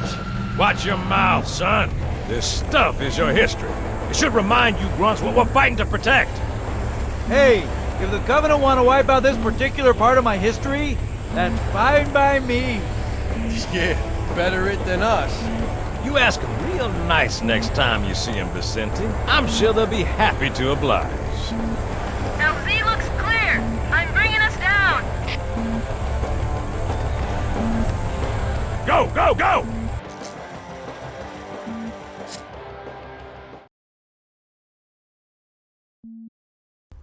.343 Guilty Spark leans heavily on established science fiction films like Alien, which is one of my favorite science fiction movies of all time. It does so through a sense of disgust and mystery. Radio frequencies come in and out with intense static. The Master Chief can see that the Covenant are fighting an enemy using human weapons, but Captain Keyes and the Marines are nowhere to be found. The voices in O'Donnell's track seem to almost echo off of the elevator walls as the chief descends this massive tunnel into the facility proper. The Covenant seem to be in sheer terror over something that is, for once, not you. The reveal of the Flood in Halo is one of those genuine moments of surprise for me, something that I had not heard since the game had been out for only a short time, and since I was too young to consult a dial-up internet connection. It would not be until after fall break where I even could talk to other people about Halo. And even then, very few of my fellow students had an Xbox, or had played the game to completion. Even after the game achieved popularity, all anyone wanted to do or mention was the multiplayer matches over local area network we had at our church with other boys. So the question of the Flood in the first game achieved this sort of insulated, quiet secret for me, a terror that I kept to myself. I hope I am not overstating what a strange moment this was for me in my gaming life, one that other games would attempt, like Dead Space, but would not exactly match.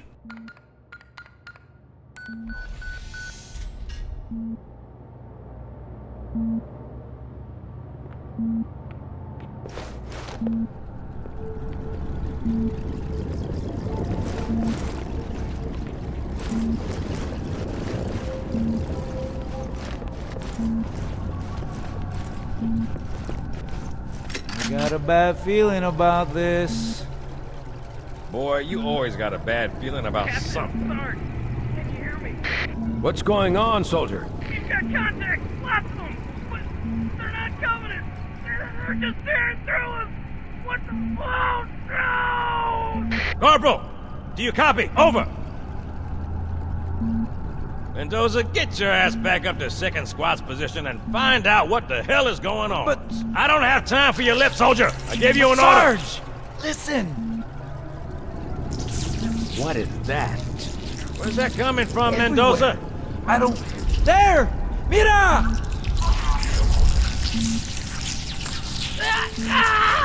Hold still! Hold still!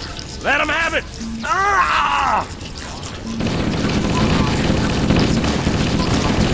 Sergeant, we're surrounded. God damn it, Jenkins! Fire your weapon! There are too many, Sarge! Don't even think about it, Marine. Oh, this is local! Back here, Marine. That's an order. Jenkins!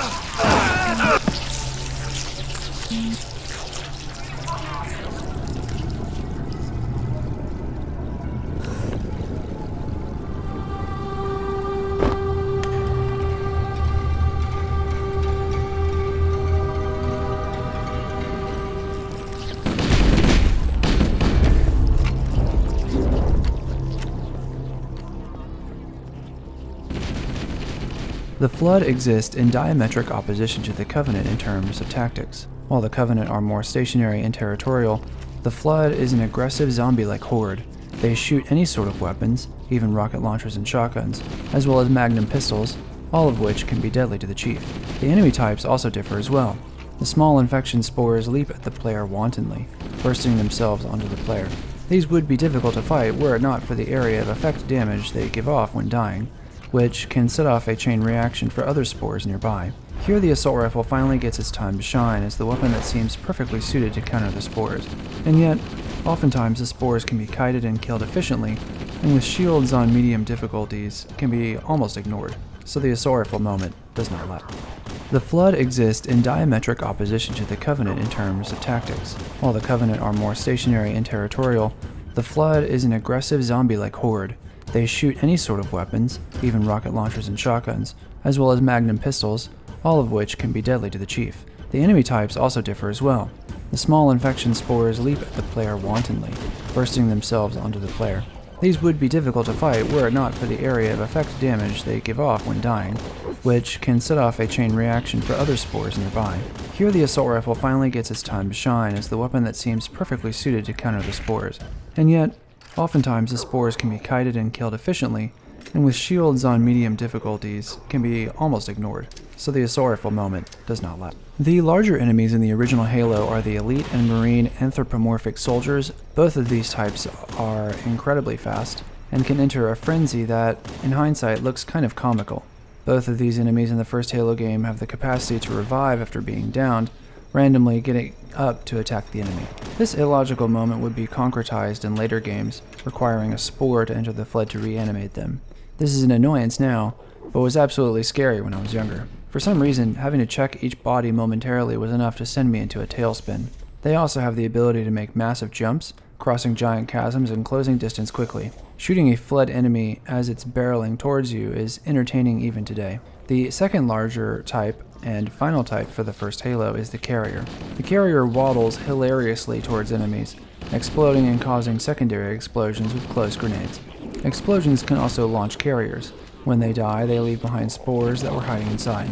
In close quarters, carriers are dangerous, and can end a life on heroic or legendary difficulties pretty much instantly in the right circumstances. At long range, their slow movement is easily manageable. The Flood perform best in conjunction with other elements. One example is co-op. Having two people to draw attention from the Flood helps immensely. It allows both people to kite and to bottleneck enemies. Another element is the Covenant. Gamers strangely love infighting between factions in video games. Being a spectator to the action elements working against each other like they do in Doom or Halo or any other shooter is strangely alluring, and I am no different. The Covenant's stationary defenses present a great foil to the Flood's constant advances. Having the Master Chief interject in these moments always feels powerful and rewarding. 343 Guilty Spark rounds out the human arsenal by introducing the shotgun. Halo Combat Evolved's shotgun is a formidable weapon, great against the Flood and great even against the Covenant. It is so good at short and medium distances that the assault rifle can be abandoned almost entirely at this point. This is something that Bungie tweaked throughout the series, increasing the shotgun's spread from the original. In the original, the shotgun performs a little closer to its real-life counterpart. Thanks to Doom, the question of a shotgun in a first-person shooter is always important, and luckily the Halo shotgun looks and sounds great. Its sound resonates in a baritone region in between the low bass of the assault rifle and the higher tenor of the Magnum pistol. Even in a horrifying moment like the introduction of the Flood, Bungie wisely gave the player the very tool that would counter them. The shotgun is so powerful it seems like a dominant strategy in levels featuring the Flood. It was also smart to wait for closer encounters, like 343 Guilty Spark, rather than attempt to bring the shotgun into the fold in a previous level. When we talk about the introduction of new mechanics, players often think of the incredibly long tutorials of role-playing games like Persona and Final Fantasy, where mechanics and ideas are brought up at 10 or 20 hours into the game. But the case also exists for action campaigns like Halo. Even now, as the player is nearing the third act, we still have the introduction of new weapons and mechanics to bolster the narrative twists. Here, the facility of 343 features mechanics we have seen before, remixed in strange ways. The light bridge from the second Halo makes a return here, but occasionally it will malfunction. The layout of the main atriums where these bridges are found features a dip in the middle with raised platform. The difference in levels between the two platforms provides just enough height for Flood to jump up and down. The use of glass in the laboratory rooms, as I'm calling them, help to inspire fear for players shot and dropped in some of the horizontal glass. There are a couple of places where the player has a chance of getting lost. Once the facility begins to fall apart, there is a moment where a player needs to jump on top of some knocked over broken parts of the facility, which is on fire. I think Bungie wanted the light to signal the players to it, but the use of fire may warn people away instead. I know that when I played this a long time ago, this took me quite a while to find. That is because the height of the jump is something that has rarely been seen before. In fact, quite a lot of the original Halo game does not necessarily outright require jumping. Here, it is more effective to do crouch jumping. Crouch jumping is a term in Halo where a player presses the crouch button while in midair. Doing so lifts the player's legs above a certain threshold, creating more room underneath so they may reach more difficult spots. Crouch jumping helps immensely with this moment in 343 Guilty Spark. Another confusion may be when backtracking through the levels and having to remember which of the atrium rooms one has been in, and where the doors are located. Some rooms feature doors where you would think, at cardinal directions along the length of the rooms. Others awkwardly position their doors tucked away at random points along the sides. Some are accessible while others are not, and getting to them while being assaulted by Flood can be tedious. In my opinion, the reveal of the Flood is a more impressive feat than the architecture of the facility. Careful attention in the detail of the level is given to the feeling that the Flood is everywhere, both above and below, and this verticality, combined with the hefty uses of Covenant blood, create the atmosphere. But as far as the combat sequences themselves, very little is novel in the geometry. It is simply the tried and true combat from before. It should be noted that, in Guilty Spark and the library, the spaces to fight the Flood and interiors seems much bigger than when fighting the Covenant. And when it comes to fighting the Flood and 2 Betrayals, Keys, and the Maul, the close quarters really raises the difficulty to peak levels. To me, especially with the layout of the library, this seems intentional.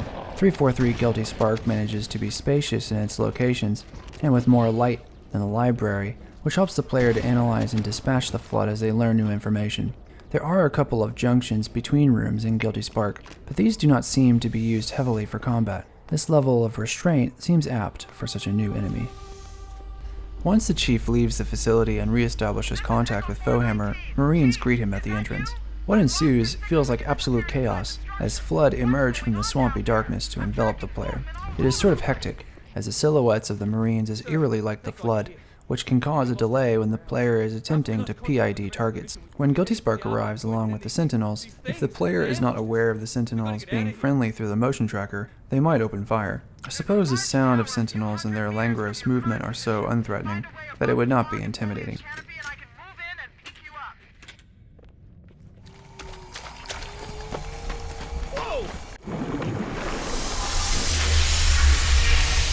Greetings. I am the monitor of Installation 04. I am 343 Guilty Spark. Someone has released the Flood. My function is to prevent it from leaving this installation, but I require your assistance. Come, this way. Chief, I've lost your signal! Where'd you go? Chief! Chief! The library is one of the most detested levels in Bungie Halo history. It is the only level amongst the community to be placed in the lowest D tier, and while I do not think it is the worst level in the series, it certainly leaves a lot to be desired. It features a combination of some of the worst aspects. First, most of the fighting occurs in geometry, which repeats itself constantly. While the scenarios shift from longer range hallways and atriums to tighter hallways and to some smaller firefight-like encounters, all of it is done in a kind of aesthetic similitude of deep blues, which is pleasing to me in a somber way, but unfortunately does not offer enough variety to justify the mission's runtime. Not only that, but the Master Chief is fighting the Flood exclusively, which, as I have mentioned before, is difficult to do well unless in co-op. In co-op, the library can prove itself to be much simpler and more engaging, as a partner's death only results in the need for the partner to get out of danger in order for them to respawn. Playing the library solo on higher difficulties is a true test in patience, as every single Flood enemy aggressively pursues the Master Chief to the ends of the earth. One strange aspect of the library is how flat it is. Although the Master Chief maneuvers through several floors of the library, the action that takes place occurs mostly on level ground. Even when the Chief moves through underground tunnels, so-called, these tunnels do not provide any sort of verticality or change in elevation, or at least a great deal, save for their entrances and exits. Of course, a player can mount certain parts of the library's geometry so as to gain a vantage point, but these occur sparingly. To properly explain why the library is so despised, I think it is good to start here, especially when fighting the Flood. The lack of any micro-terrain or changes in geometry means that much of the fighting of the Flood becomes this methodical and repetitive thing. The player is, of course, incentivized to shoot whatever is closest to him, as they are the biggest threat. And while the Covenant could use plasma grenades, barriers, and differing heights between species to leverage level ground to their advantage, the Flood do not have such a thing. One possibility is for the Flood to jump vertically into the air, but it is sort of too little too late. It is a behavior more than it is a feature of the level, and so can occur at random times, rather than something that is baked into the level design. In 343 Guilty Spark, the varieties of levels gave the Chief a vantage point over the Flood, but it did not fully protect him, as the Flood could jump to him, something the Covenant could not do. It would have been great to see that here. Another aspect of the library is how few set pieces there truly are. We have long hallways, and then we have running to a massive elevator, we have thin, small tunnels, and we have moments where the player must survive until the spark returns to open the door. These are the major fighting moments in this level. At the beginning and end of the mission, there are larger fighting spaces where the player can go farther left or right, but as it stands, these other moments are the vast majority of them. Other levels thus far have not necessarily had this, and even in Pillar of Autumn, the design of the ship weaves in and out of both larger and smaller spaces, long-range shots across the escape pod rooms, and claustrophobic shootouts in the maintenance tunnels. There are opportunities for stealth and flanking maneuvers, and this is all done with only a handful of weapons. Grenades do not factor in until far later. The library suffers, and feels like drudgery. So, in a feature where I'm supposed to provide commentary, what is there to talk about during the library mission? One thing we could talk about is the absence of Cortana and the replacement of 343 Guilty Spark. The Spark himself comes off as an eccentric or idiosyncratic being, one who has had too much time alone with information, and has developed a cerebral personality that we find quirky and possibly annoying. The Spark will be surprisingly a character used throughout the series, and even has some spiritual influence with Bungie's work on the Destiny franchise. In my mind, the Spark as an antagonist in Halo points to the idea that, although the Master Chief is a cyborg, there is the risk that a person might lose whatever humanity they may have left, and devote their lives to a digital, numeric, soulless existence. In contrast to this, we have the Covenant, an organic collection of alien species who are the egotistical ramifications of some of the negative aspects of life. They refer often to tradition, and the word choice of humanity towards the Covenant, as well as the Covenant itself, references Western Judeo-Christian religion. The Ark, the Covenant, prophets, Halo, their desire to fulfill the great journey is taken without skepticism by most of the Covenant, and the prophets have used this to achieve a kind of power we have seen in our own history with the Holy Roman Empire. Guilty Spark is no answer to the Master Chief, but neither is the Covenant. The final turn results in the Flood, an experiment gone wrong, unlocking an id-like creature with unlimited desire, enjoying the devouring of bodies for its own use. It will not stop, and it will sacrifice whatever it needs to without question. For now, we do not know what the Covenant find fascinating about Halo, save for its use as a superweapon. But this ambiguity, where we must ask ourselves why the Covenant would be interested in destroying all life in the galaxy, is a question that is answered in the second Halo, so we will have to wait for answers there. For the scope of the first Halo, the central theme of Halo in narrative and gameplay concerns the difference between dogmatism and agency. Perhaps it was intentional for the library then to be so flat and monotonous, and perhaps they were critiquing the shooters that came before, and the shooters in the years to come. The choice of what and how to shoot, as well as where, is a question that Halo fundamentally overturned in the decade of the 2000s, and would be supplanted by Call of Duty, games with high spectacle, low agency gameplay. Both the Spark and the Flood operate on a single agenda, destroying the Flood by activating the rings and consuming all life. The Covenant and the human race exist between the ends of these spectrums, and how their choices play out is a matter of agency, and that is what the Halo game is about. As rigorous as the library is, it is not as difficult as we would like to believe. For most of the time in the level, the player is given one of our two core strategies we have used in the past. The player has an exit, which happens to be where they came from, so the pace of playing the level ends up being 2 steps forward, 1 step back. Often in this playthrough, you'll see me lurch forward to trigger Flood arriving from various monster closets, only to backpedal and eliminate, before stepping forward and starting the process again. It is almost like the game is tempting you to consider running past, but this would be a mistake. Running forward certainly works in cooperative play, where one player can slip through the pack and teleport his or her partner, but in solo play, this proves extremely difficult, as the Flood are not stationary, and move faster than the player can. If we were to imagine how the library might be improved, we could improvise some ideas here on the spot. One is to reuse the idea from the second mission, Halo, of having the Chief activate a light bridge. Replacing one of the firefight set pieces at a door could have given the player agency to activate the bridge and deactivate it so as to prevent the Flood from crossing. Another idea is to reserve the lifting of the elevator to a single moment, and have that be a much smaller elevator, though slow, where the player must continuously shove off enemy Flood. This is actually an idea Bungie used for similar missions in Halo 2, so we will table evaluating that idea for then.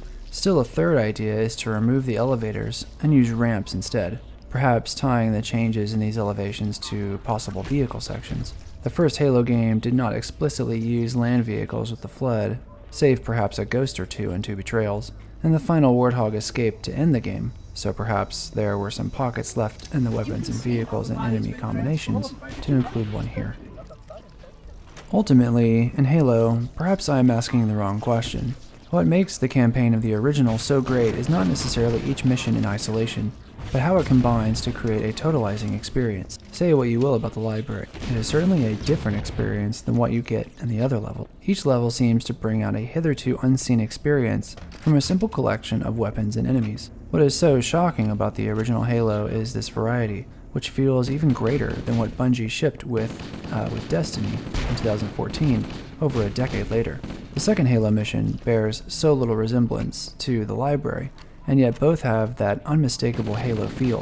One of the questions we will be asking ourselves as we make our way through Bungie's Halo games is, in what ways do the level archetypes get better and worse? As fans know, many missions in later Halo games are callbacks to these original motifs. This can either be the result of a certain nostalgia, or from a genuine lack of ideas. It can also be the result of a company continuously pushing the limit on other features, as well as graphics, and so having to cut corners when it came to level design. Halo might be a more rewarding, intuitive sandbox in shooting, but I would not necessarily call it a thinking man's shooter. Extraction and battle royale games like Escape from Tarkov and Hunt Showdown have pushed the limit of what it means when a player decides to fight. In Halo, fighting is an assumed part of conflict resolution, and so works diligently in that 30 seconds over and over again that we have heard from Bungie's development. As we shall see in later Halo games, Bungie took an inside-out approach to gameplay, focusing on the player and his or her abilities rather than an outside-in approach like shooting games post-Halo, ones that focus on how the environment affects the player instead. One of the features of the graphics that might be welcomed by players in the library level concerns the new signposting. Apparently in the library, confusion over where to go from the features of the level we have previously mentioned made it difficult to understand where the player should go next. Arrows, brighter lighting, and finer detail all made the library a little more navigable. But of course, I've already mentioned my opinion on the graphical changes as far as lighting, so I will keep my mouth shut here.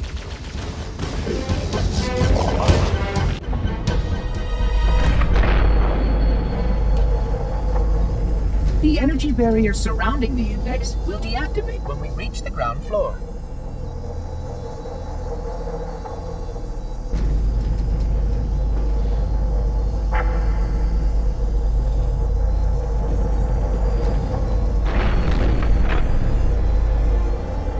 You may now retrieve the index.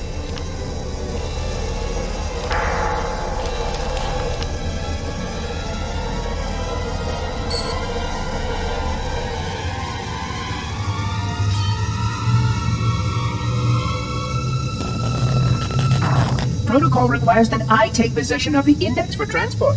Your organic form renders you vulnerable to infection. The index must not fall into the hands of the Flood before we reach the control room and activate the installation. The Flood is spreading. We must hurry.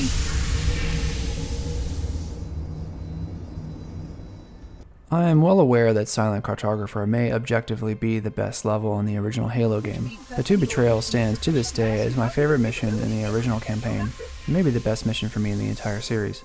It is the mission where we learn the truth about Halo, and we see Guilty Spark turn on us. These 2 narrative twists are what hold up a surprising amount of the story and lore for the rest of the Halo series. 2 Betrayals also has this forlorn distance, likely due to the huge expanse of the map and the contrast to the smallness of the player, as they encounter what effectively looks to be a war going on all across the ring world. The Covenant is doing its utmost, along with Spark's Sentinels, to eradicate the Flood, but it seems as though the Flood have quickly become accustomed to weaponry and tactics, and repeatedly throughout the level can overwhelm the player and all those forces we just mentioned.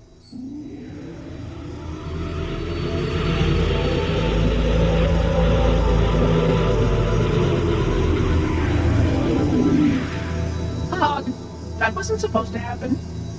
Oh, really? Cortana. I've spent the last 12 hours cooped up in here watching you toady about, helping that thing get set to slit our throats. Hold on now. He's a friend. Oh, I didn't realize.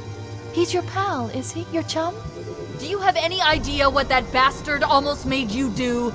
Yes. Activate Halo's defenses and destroy the Flood, which is why we brought the index to the control center. You mean this? A construct in the core? That is absolutely unacceptable. Sod off! What impertinence! I shall purge you at once! You sure that's a good idea? How dare you? I'll... Do what? I have the index. You can just float and sputter. Enough! The Flood is spreading. If we activate Halo's defenses, we can wipe them out. You have no idea how this ring works, do you? Why the Forerunners built it? Halo doesn't kill Flood. It kills their food. Humans, Covenant, whatever. We're all equally edible. The only way to stop the Flood is to starve them to death. And that's exactly what Halo is designed to do. Wipe the galaxy clean of all sentient life. You don't believe me? Ask him.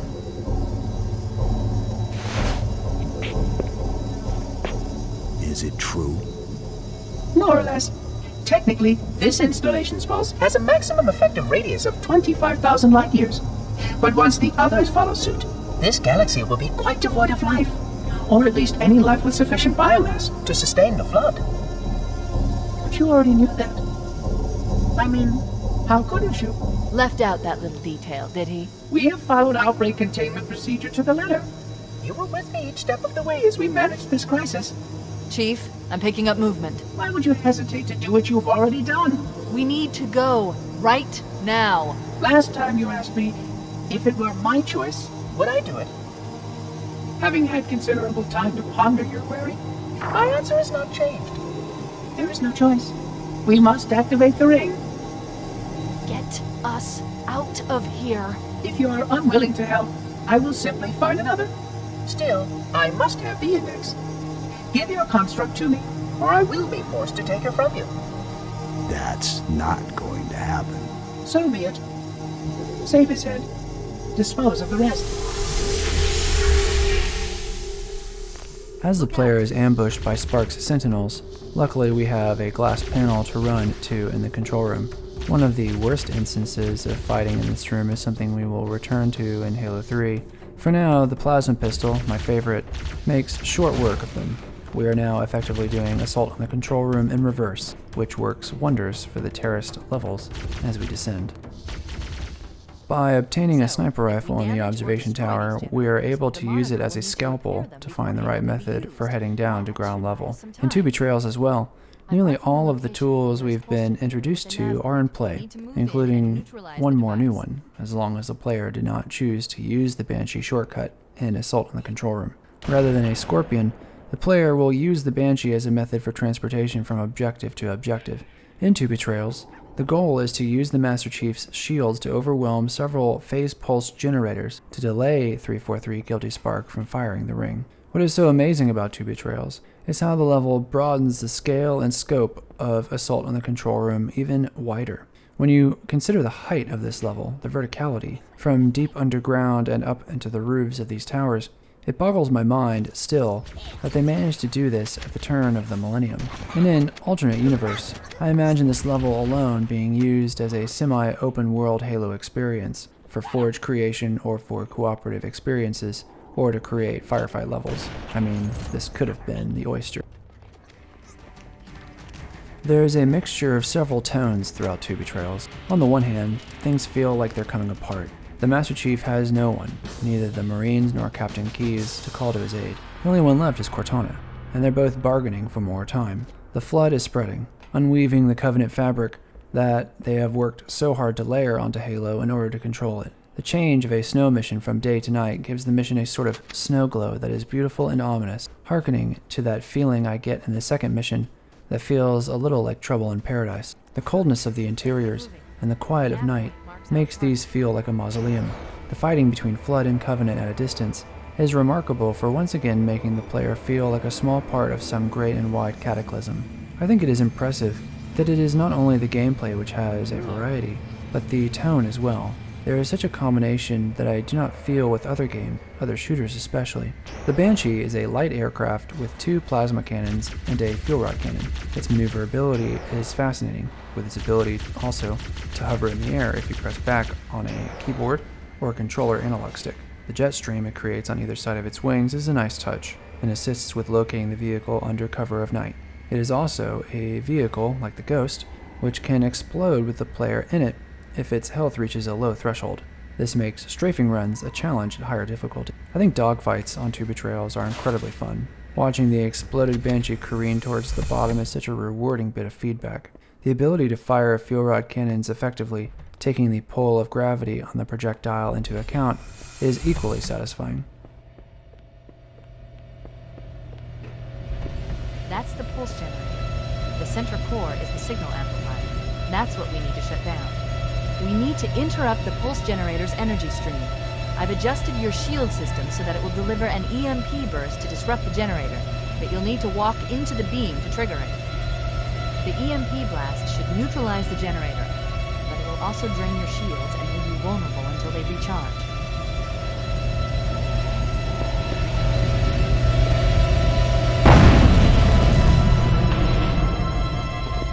Objective accomplished. The pulse generator has overloaded. Scanning. The generator's central core is offline. Well done. The back half of the Halo campaign begins to feature more and more detonations in the level geometry, simulating the Flood literally bursting through the ring. 2 Betrayals continues this feeling that the door has gotten unhinged on the whole experience. This is especially true in the series of indoor engineering rooms from Assault on the Control Room remixed into fights between the player, the Flood, and the Covenant. It feels as though the fighting going on Halo is literally dismantling it. There has never been much of an emphasis from Bungie on destructible environments, per se, though Bungie has played with objects and physics in its history. Still, what is conveyed here in narrative is great. There are only a handful of explosion noises and glass breaks used in my mind, but to great effect, to convey this idea of dismantling. The player must somehow effectively navigate the areas of 2 Betrayals, which bears similarities to Assault on the Control Room, without the use of a Scorpion tank. More than other levels, 2 Betrayals emphasizes the second of the 2 core strategies, which is to run and avoid fighting entirely. If used correctly, the Master Chief can take out important enemies as he needs to, and move through the mission much faster, without the need to exterminate all the Covenant. Unless the player has a desire to earn a high score using the Master Chief Collection's built-in scoring mode, there is sometimes little need to kill all the enemies. But the scoring mode also takes into account speed as well as violence, so the scoring system is well prepared to handle both strategies the player might use. I would like to hold off speaking about the scoring system of the Halo games in depth until we reach its first explicit implementation in Halo 3. The activation of a phase pulse generator is a vulnerable moment for the Chief. On higher difficulties, the health bar is a fragile component, and so when Flood pour into a room after triggering the explosion, a player has to think fast to get out of a bind. In the past, I have attempted to throw all of my grenades into the bottlenecked door to keep the Flood from coming in. This is arguably the peak difficulty moment in 2 Betrayals. Where other moments allow either for patience or speed is a major risk when the only exit is covered, and the hope for distance goes only so far in these engineering rooms. The tunnel leading down into the chasm and bridge is given Flood and Covenant, and the player can spectate this beautiful and strange scene from the vantage point of the Banshee. Compared to other games, the spectacle is not a backdrop, but a thing that the player can interact with. The Chief can intervene if he so chooses, or can avoid it entirely. The silence after mopping up what remains of a scene like this is a feeling unparalleled. If a player is not careful, he or she is liable to get hit by the Flood holding rockets further down the tunnel. Despite the fighting, these Flood remain purposefully out of harm's way, perhaps as a bleak reminder to the player's hubris in assuming that all the Flood have been exterminated. They might fly through and get blindsided. There are occasions where the player might feel ill-equipped for a scenario. These are rare, but in the case of the Chasm Bridge, if a player has been using the shotgun and some other close-range weapon, the prospect of taking out enemies in the distance, and in an environment last used as a tank scene, it can be frustrating. While I love 2 Betrayals, I think the mission may strain the combat system for its openness. Unlike the opposite occurrence in the Keys level, which we'll talk about next, 2 Betrayals heavily relies on its vehicles in getting from one place to another. The Chief's distance from action encounters between Flood and Covenant means that they get a chance to get some hits in before the player arrives. It's a blessing and a curse. I love the vast distances of the map, but quite a bit of it is not reading for infantry combat with most of the weapons. While most open-world games strike a balance between their weapons and their environments, much of the Halo 1 arsenal does not keep up with the scale of 2 Betrayals. Something that I think I should talk about more in the Mission 2 Betrayals is the sound design of the original, since 2 Betrayals is rather austere in its audio design. Coupled with the incredible score is the plethora of sound effects, ones that address wide ranges of pitch and tones. At the top, we have the needler sound, and from there the Covenant weapons make up a high treble clef. The human weapons veer closer to a bass clef, with the assault rifle forming a bedrock with its lower sound. The vehicles are scattered in similar ways, with the high screams of the Ghost and Banshee countered by the Warthog and tanks. The Warthog gun and the Wraith tank cannon are both in particular very iconic sounds, with the travel of the Wraith projectile a constant looming presence as it sails through the air. In certain scenes of Two Betrayals, it is possible to hear many of the weapon and vehicle sounds occur all at once, unlike other games, like for example a military simulation like Squad, where a player might need over 100 hours of gameplay before they recognize the subtle differences when hearing an AK-47 or an M16 from a vast distance. Halo's sound design is distinct and immediately transparent. We are beginning to come to the end of the first Halo campaign, so we should consider discussing the legacy of what it achieved. I think Halo's effect on multiplayer, online gameplay, and console dominance in shooters is a given. Few would disagree with Halo's power to revolutionize, for better and worse, what the mainstream idea for multiplayer shooting would be for years to come. But here we are speaking to Bungie's design with its campaign, so I'd like to share a few more words about it. When I think about game development, and the games I have latched onto over the less and less of that time has been spent in first-person shooters. This comes from the realization that I do not have nearly the competitive spirit, nor the reaction times to play multiplayer shooters as I once did, but it also comes from the realization that games would forfeit the idea of a compelling campaign. Even Bungie itself, for the longest time, would be unable to develop a compelling storyline with its Destiny franchise until perhaps the Witch Queen expansion of Destiny 2. Besides the Doom 2016 and Doom Eternal campaigns, I am racking my brain attempting to come up with first-person shooter games with an emphasis on a mainline story. Sure, we have had some games like The Division or Ghost Recon, where a story technically exists in a sandbox, and the Call of Duty series has certainly attempted different styles of campaign, or perhaps something like Far Cry, but in my mind those games do not have the kind of replayable power that the first Halo game did. For the remainder of the series, Bungie would be chasing their own shadow as well. Perhaps I am asking the wrong question, and perhaps a campaign like that of the original Halo can no longer be made. Instead, shooters have shifted to social experiences with guns. Other games like Left 4 Dead, Deep Rock Galactic, GTFO, or Warhammer 40k Darktide have changed the cooperative conversation to one of problem solving as well as shooting. My narrow interpretation of a campaign leaves out the idea that many of the aspects of Halo's campaign have splintered into several subgroups, each attempting to push the limit of one particular facet. I think this disappointment in game development for premium first-person shooter campaign experiences might be one of misplaced judgment, and if you're listening right now, perhaps you feel the same way, or perhaps you agree with me. It will be something I come back to time and again throughout the series as we go along. The final large set piece of Two Betrayals is, in my opinion, the best moment in the entire campaign. The Master Chief comes upon a massive fortification of Covenant.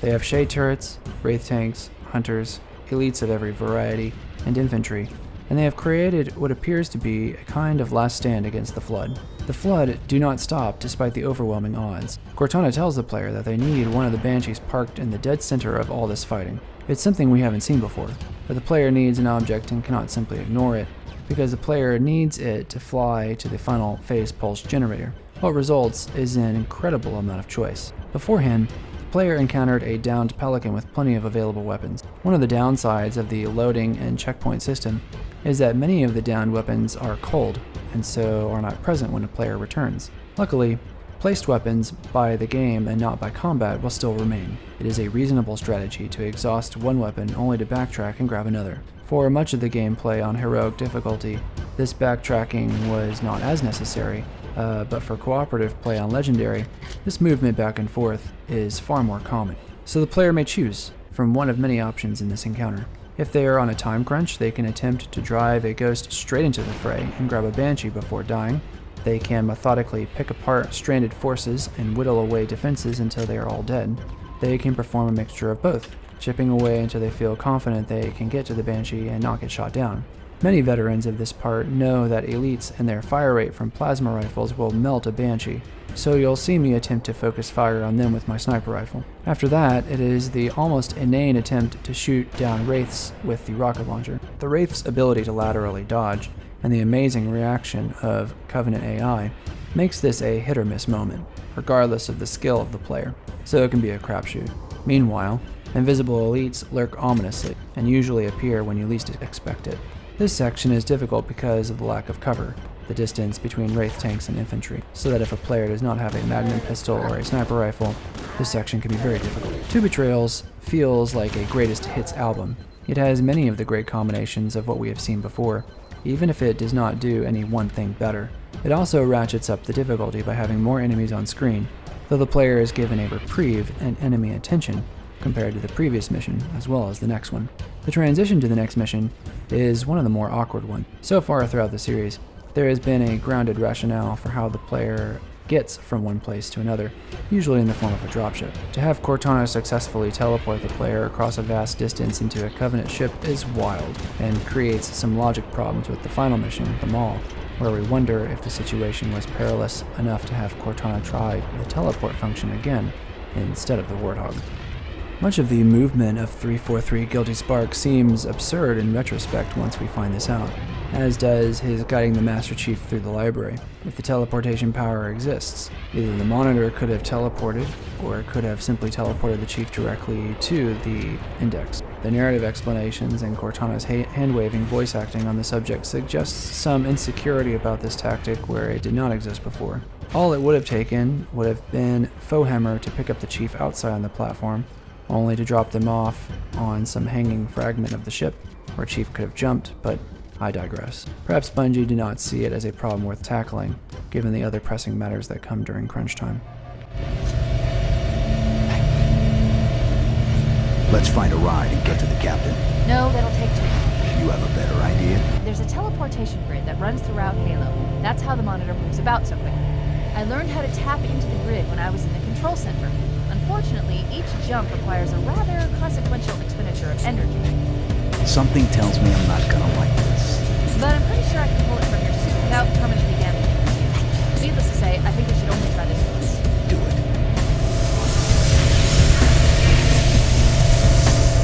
From what I've been able to piece together, their leadership ordered all ships to abandon Halo when they found the Flood, but they were too late. The Flood overwhelmed this cruiser and disabled it. The Covenant are terrified the Flood will repair the ship and use it to escape from Halo. They've sent in a strike team to neutralize the Flood and repair the ship for immediate departure. I've got a good lock on Captain Key's CNI transponder signal. He's alive, and the implants are intact. There's some interference from the cruiser's damaged reactor. I'll bring us in as close as I can.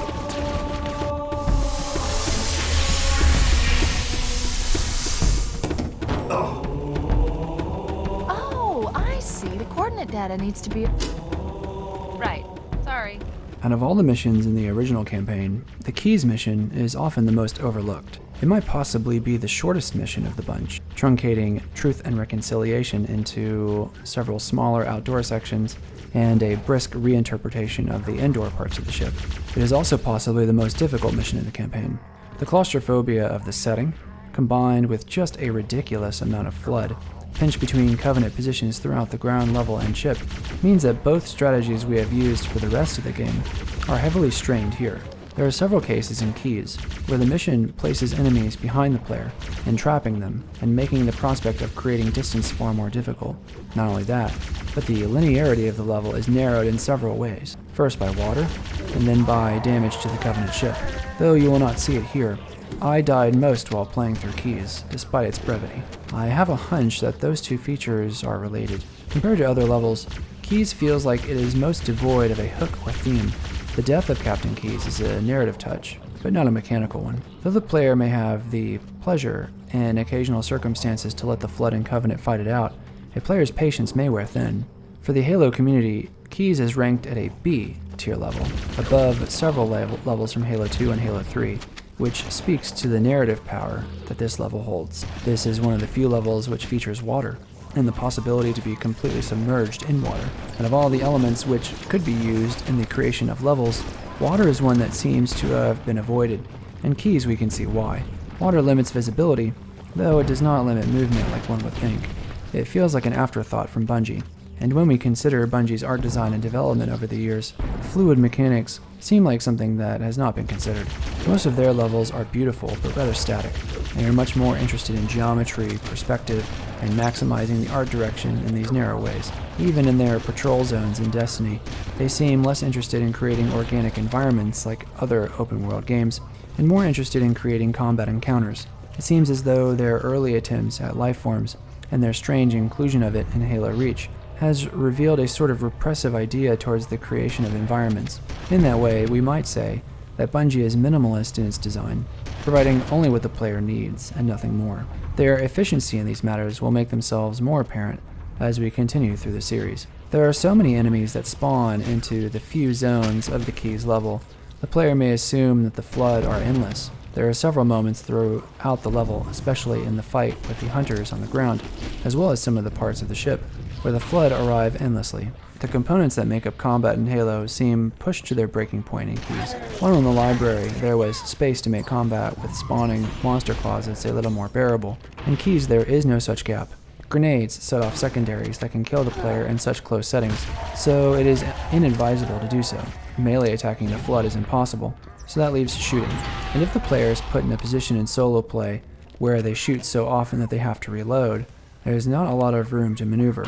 The reach of a Flood melee attack is quite wide, and the weapons they carry, like rocket launchers and shotguns, are highly lethal in close quarters, making Keys a level that borders on frustration. When I played Keys as a child solo on Legendary difficulty, I distinctly remember this level being the hardest. It presents a series of problems that I think Bungie attempted to alleviate in later editions of the game. For one thing, reinforcements would later arrive in the form of dropships, thus adding some believability and realism. Either that, or Bungie did a better job of spawning enemies before the player's arrival in the geometry, so as to make it look like the Covenant and Flood were there the whole time. These were not always blanket improvements, and in later commentaries, we can talk about how this affected the pace of the game. But playing Keys here certainly made me think that the level needed something else as a way to challenge the player without overwhelming them so often.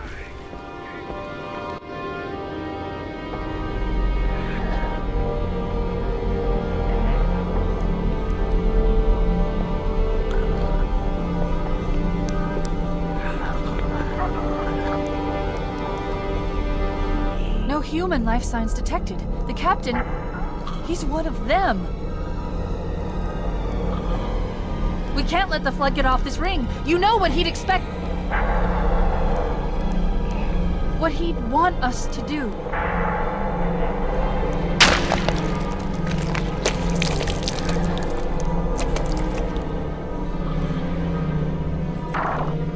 It's done. I have the code.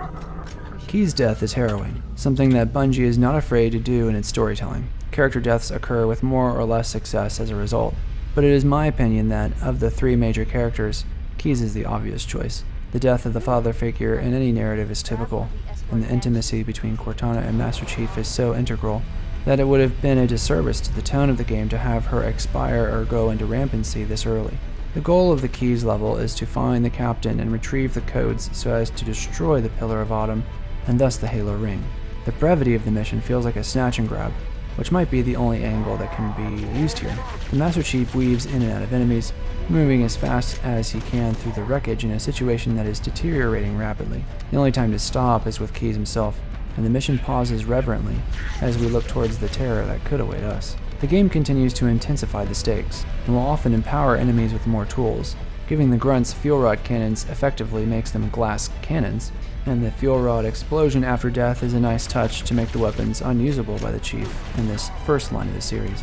These Special Operations Covenant are coated in black, and help to transition to the final level, the Maw, a mission that pulls back the color grading of previous missions to something far more dire and serious. Attempting to fight through to the Banshees on the ground proves more difficult than you might think, with so many acrobatic elites at a distance, and their propensity to throw grenades somehow much higher with these special forces.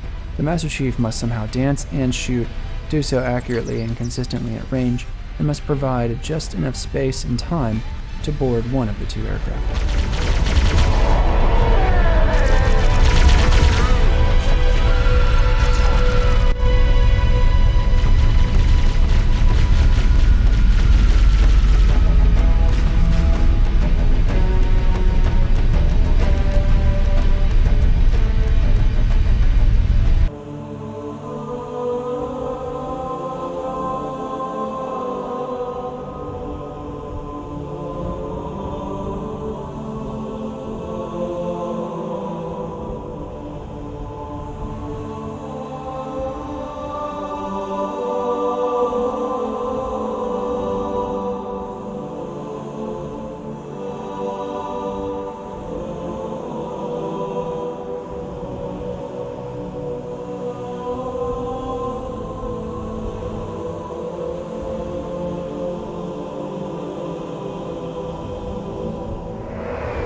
didn't you?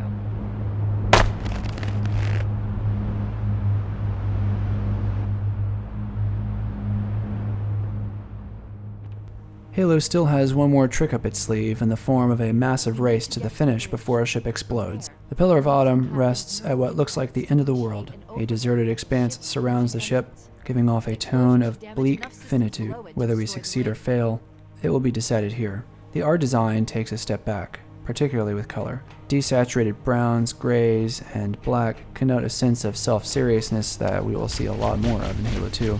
The Maw is likely the campaign's ugliest level. It certainly makes sense in a mythological story to return from the place where one starts, and Bungie loves to use this tactic to the bitter end. So it makes sense that the Autumn would be the final destination for them. While a Warthog escape does not necessarily make logical sense given our previous discussion about teleportation, I think it creates such a pulse-pounding conclusion to the campaign that one cannot help but give a standing ovation at the level of creativity and sheer balls on hand.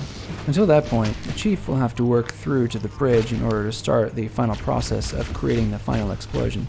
Here, Sentinels, Covenant Special Forces, and Flood are all vying for either the preservation or destruction of Halo. The hallways we began in have been made far more difficult in both layout and conflict, and the campaign has been so long that returning to, for example, the hallways of the Autumn bring back faded memories, sort of like the pale facade of what the ship is now. Like the other missions, the Maw shows some familiar aesthetics, but remixed with new areas. The Master Chief may have been exposed to the cryo chamber rooms, but not necessarily engineering. And of course there are the larger drivable sections of the ship, foreshadowed in the first cutscene, but playable now. The Maw may be an ugly level, but functionally it serves a greater purpose than simply its own part when we take into account the campaign as a whole. I think one downside to Keyes and the Maw as missions back-to-back is the claustrophobia of both levels creating a sense of exhaustion in the player. More often than not, a player is likely to attempt to speed through the Maw with a desire to get it over with. This feeling of exhaustion is something I will discuss particularly in the next game, but for now it is impressive that only at this moment did I begin to get a sense of fatigue over the basic mechanics that the game manages to combine across the hours of gameplay. In these tight corridors, the shotgun still reigns supreme. As much as I love the Magnum pistol as a jack-of-all-trades for most of the campaign, the truth is not as straightforward. In the first half of the game, the two pistols manage to be the bulwark of the experience. But stories are not straight lines, and many encounters with the Flood later turn out to be in close quarters, giving the shotgun the role of most valuable weapon for Guilty Spark, the library, Keyes, and the Maw. One thing you'll notice in later games is that Bungie really hates weapons that are dominant strategy. The pistol will be tweaked, and other guns that take its place will have caveats that make them not as lethal.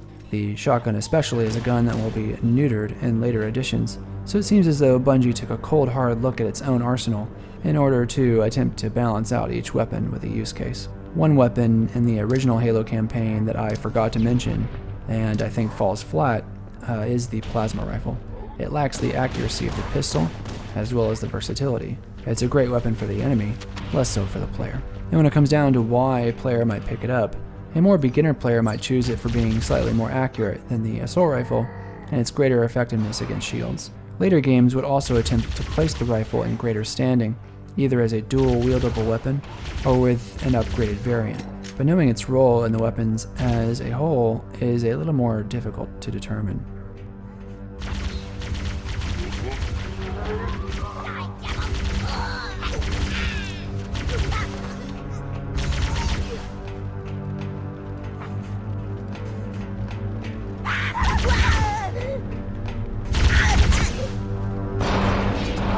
Into the control systems.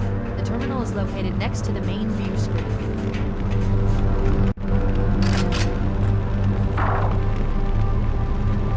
I leave home for a few days and look what happens. This won't take long. There. That should give us enough time to make it to a lifeboat and put some distance between ourselves and Halo before the detonation.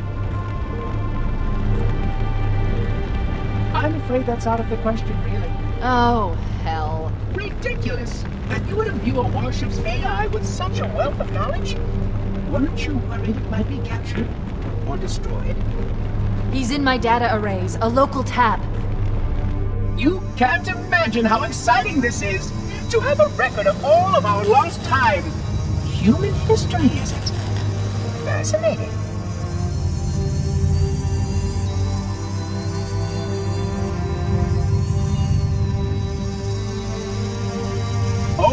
I will enjoy every moment of its categorization.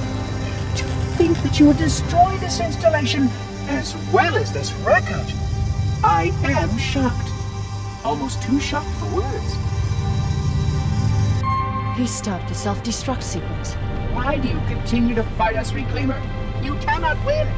Give us the construct, and I will endeavor to make your death relatively painless and... At least I still have control over the comm channels. Where is he? I'm detecting taps throughout the ship. Sentinels, most likely. As for the monitor, he's in engineering. He must be trying to take the core offline. Even if I could get the countdown restarted, I don't know what to do. How much firepower would you need to crack one of the engine shields? Not much. A well-placed grenade, perhaps, but why...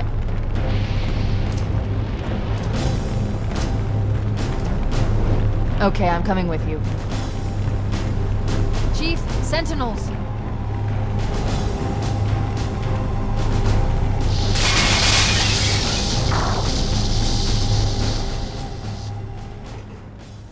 The Master Chief and Cortana make it to the bridge, but they are once again impeded by the monitor. To blow up the Autumn, the pair have the idea of setting off a chain reaction using ordnance on hand. This continues a series of objectives that are more than just kill everyone in the area.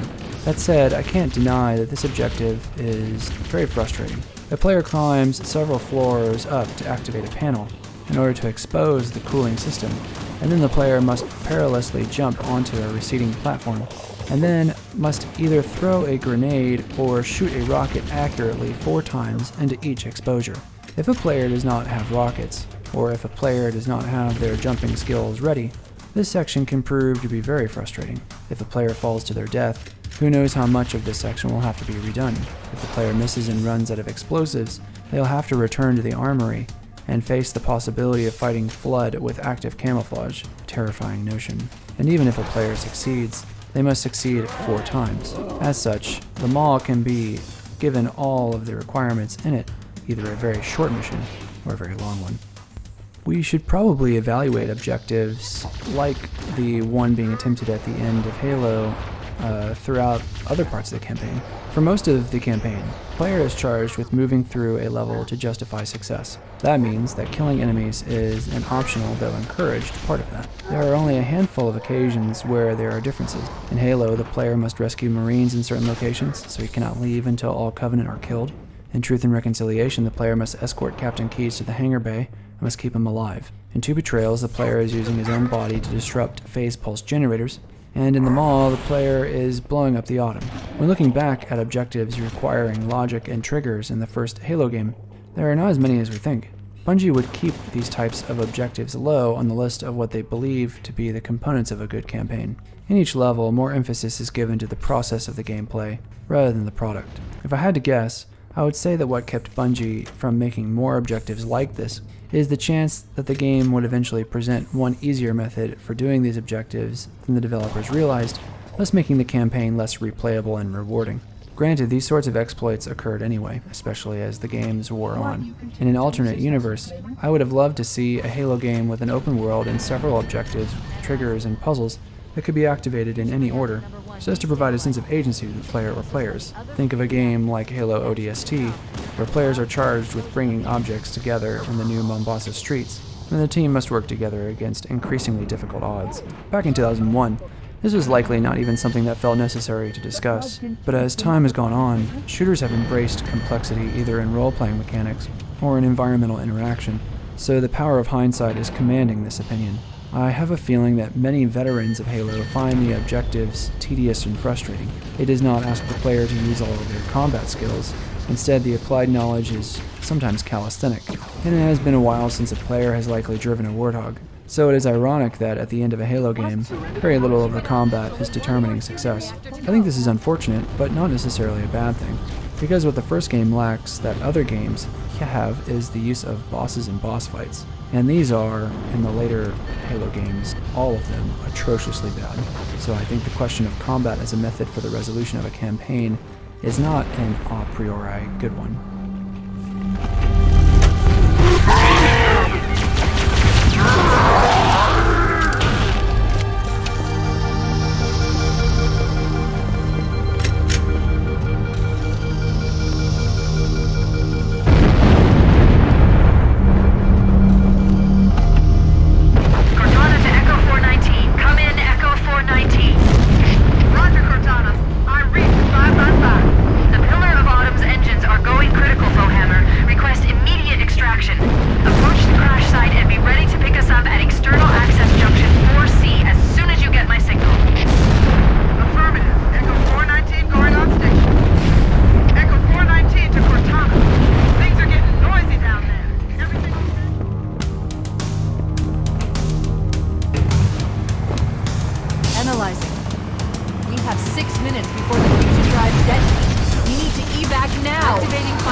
To a beginner player, the Warthog driving to end the level may be an immensely tasking project.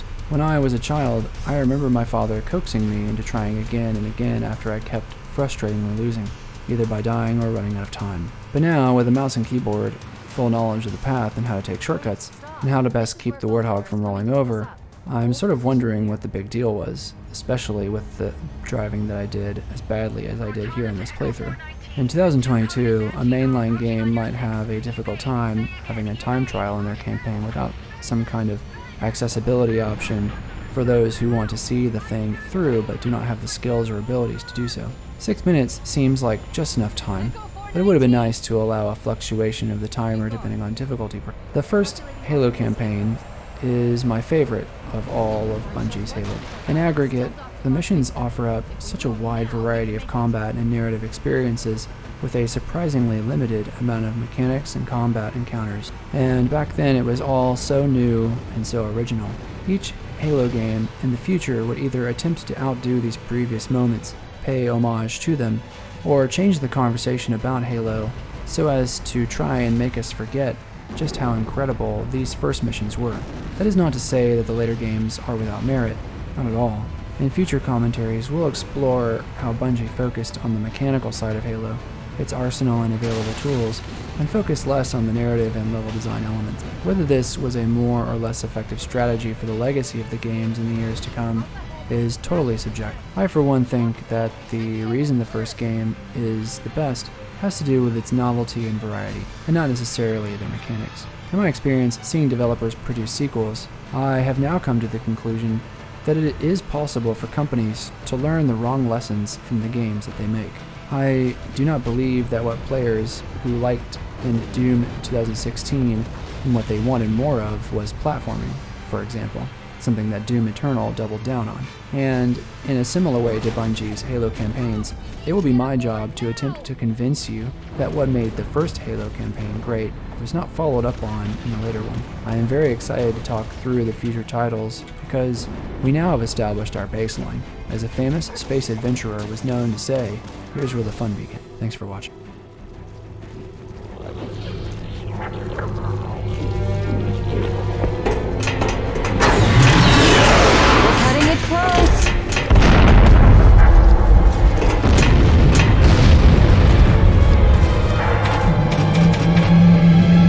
Here we go.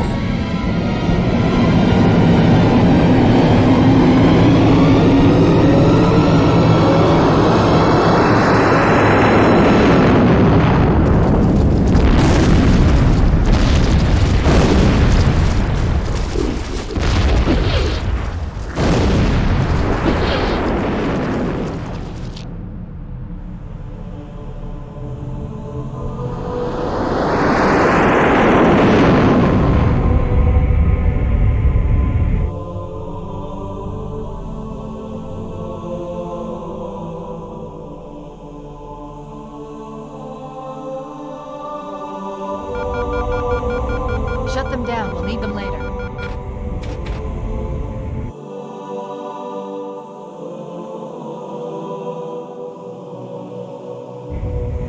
Fancy a look?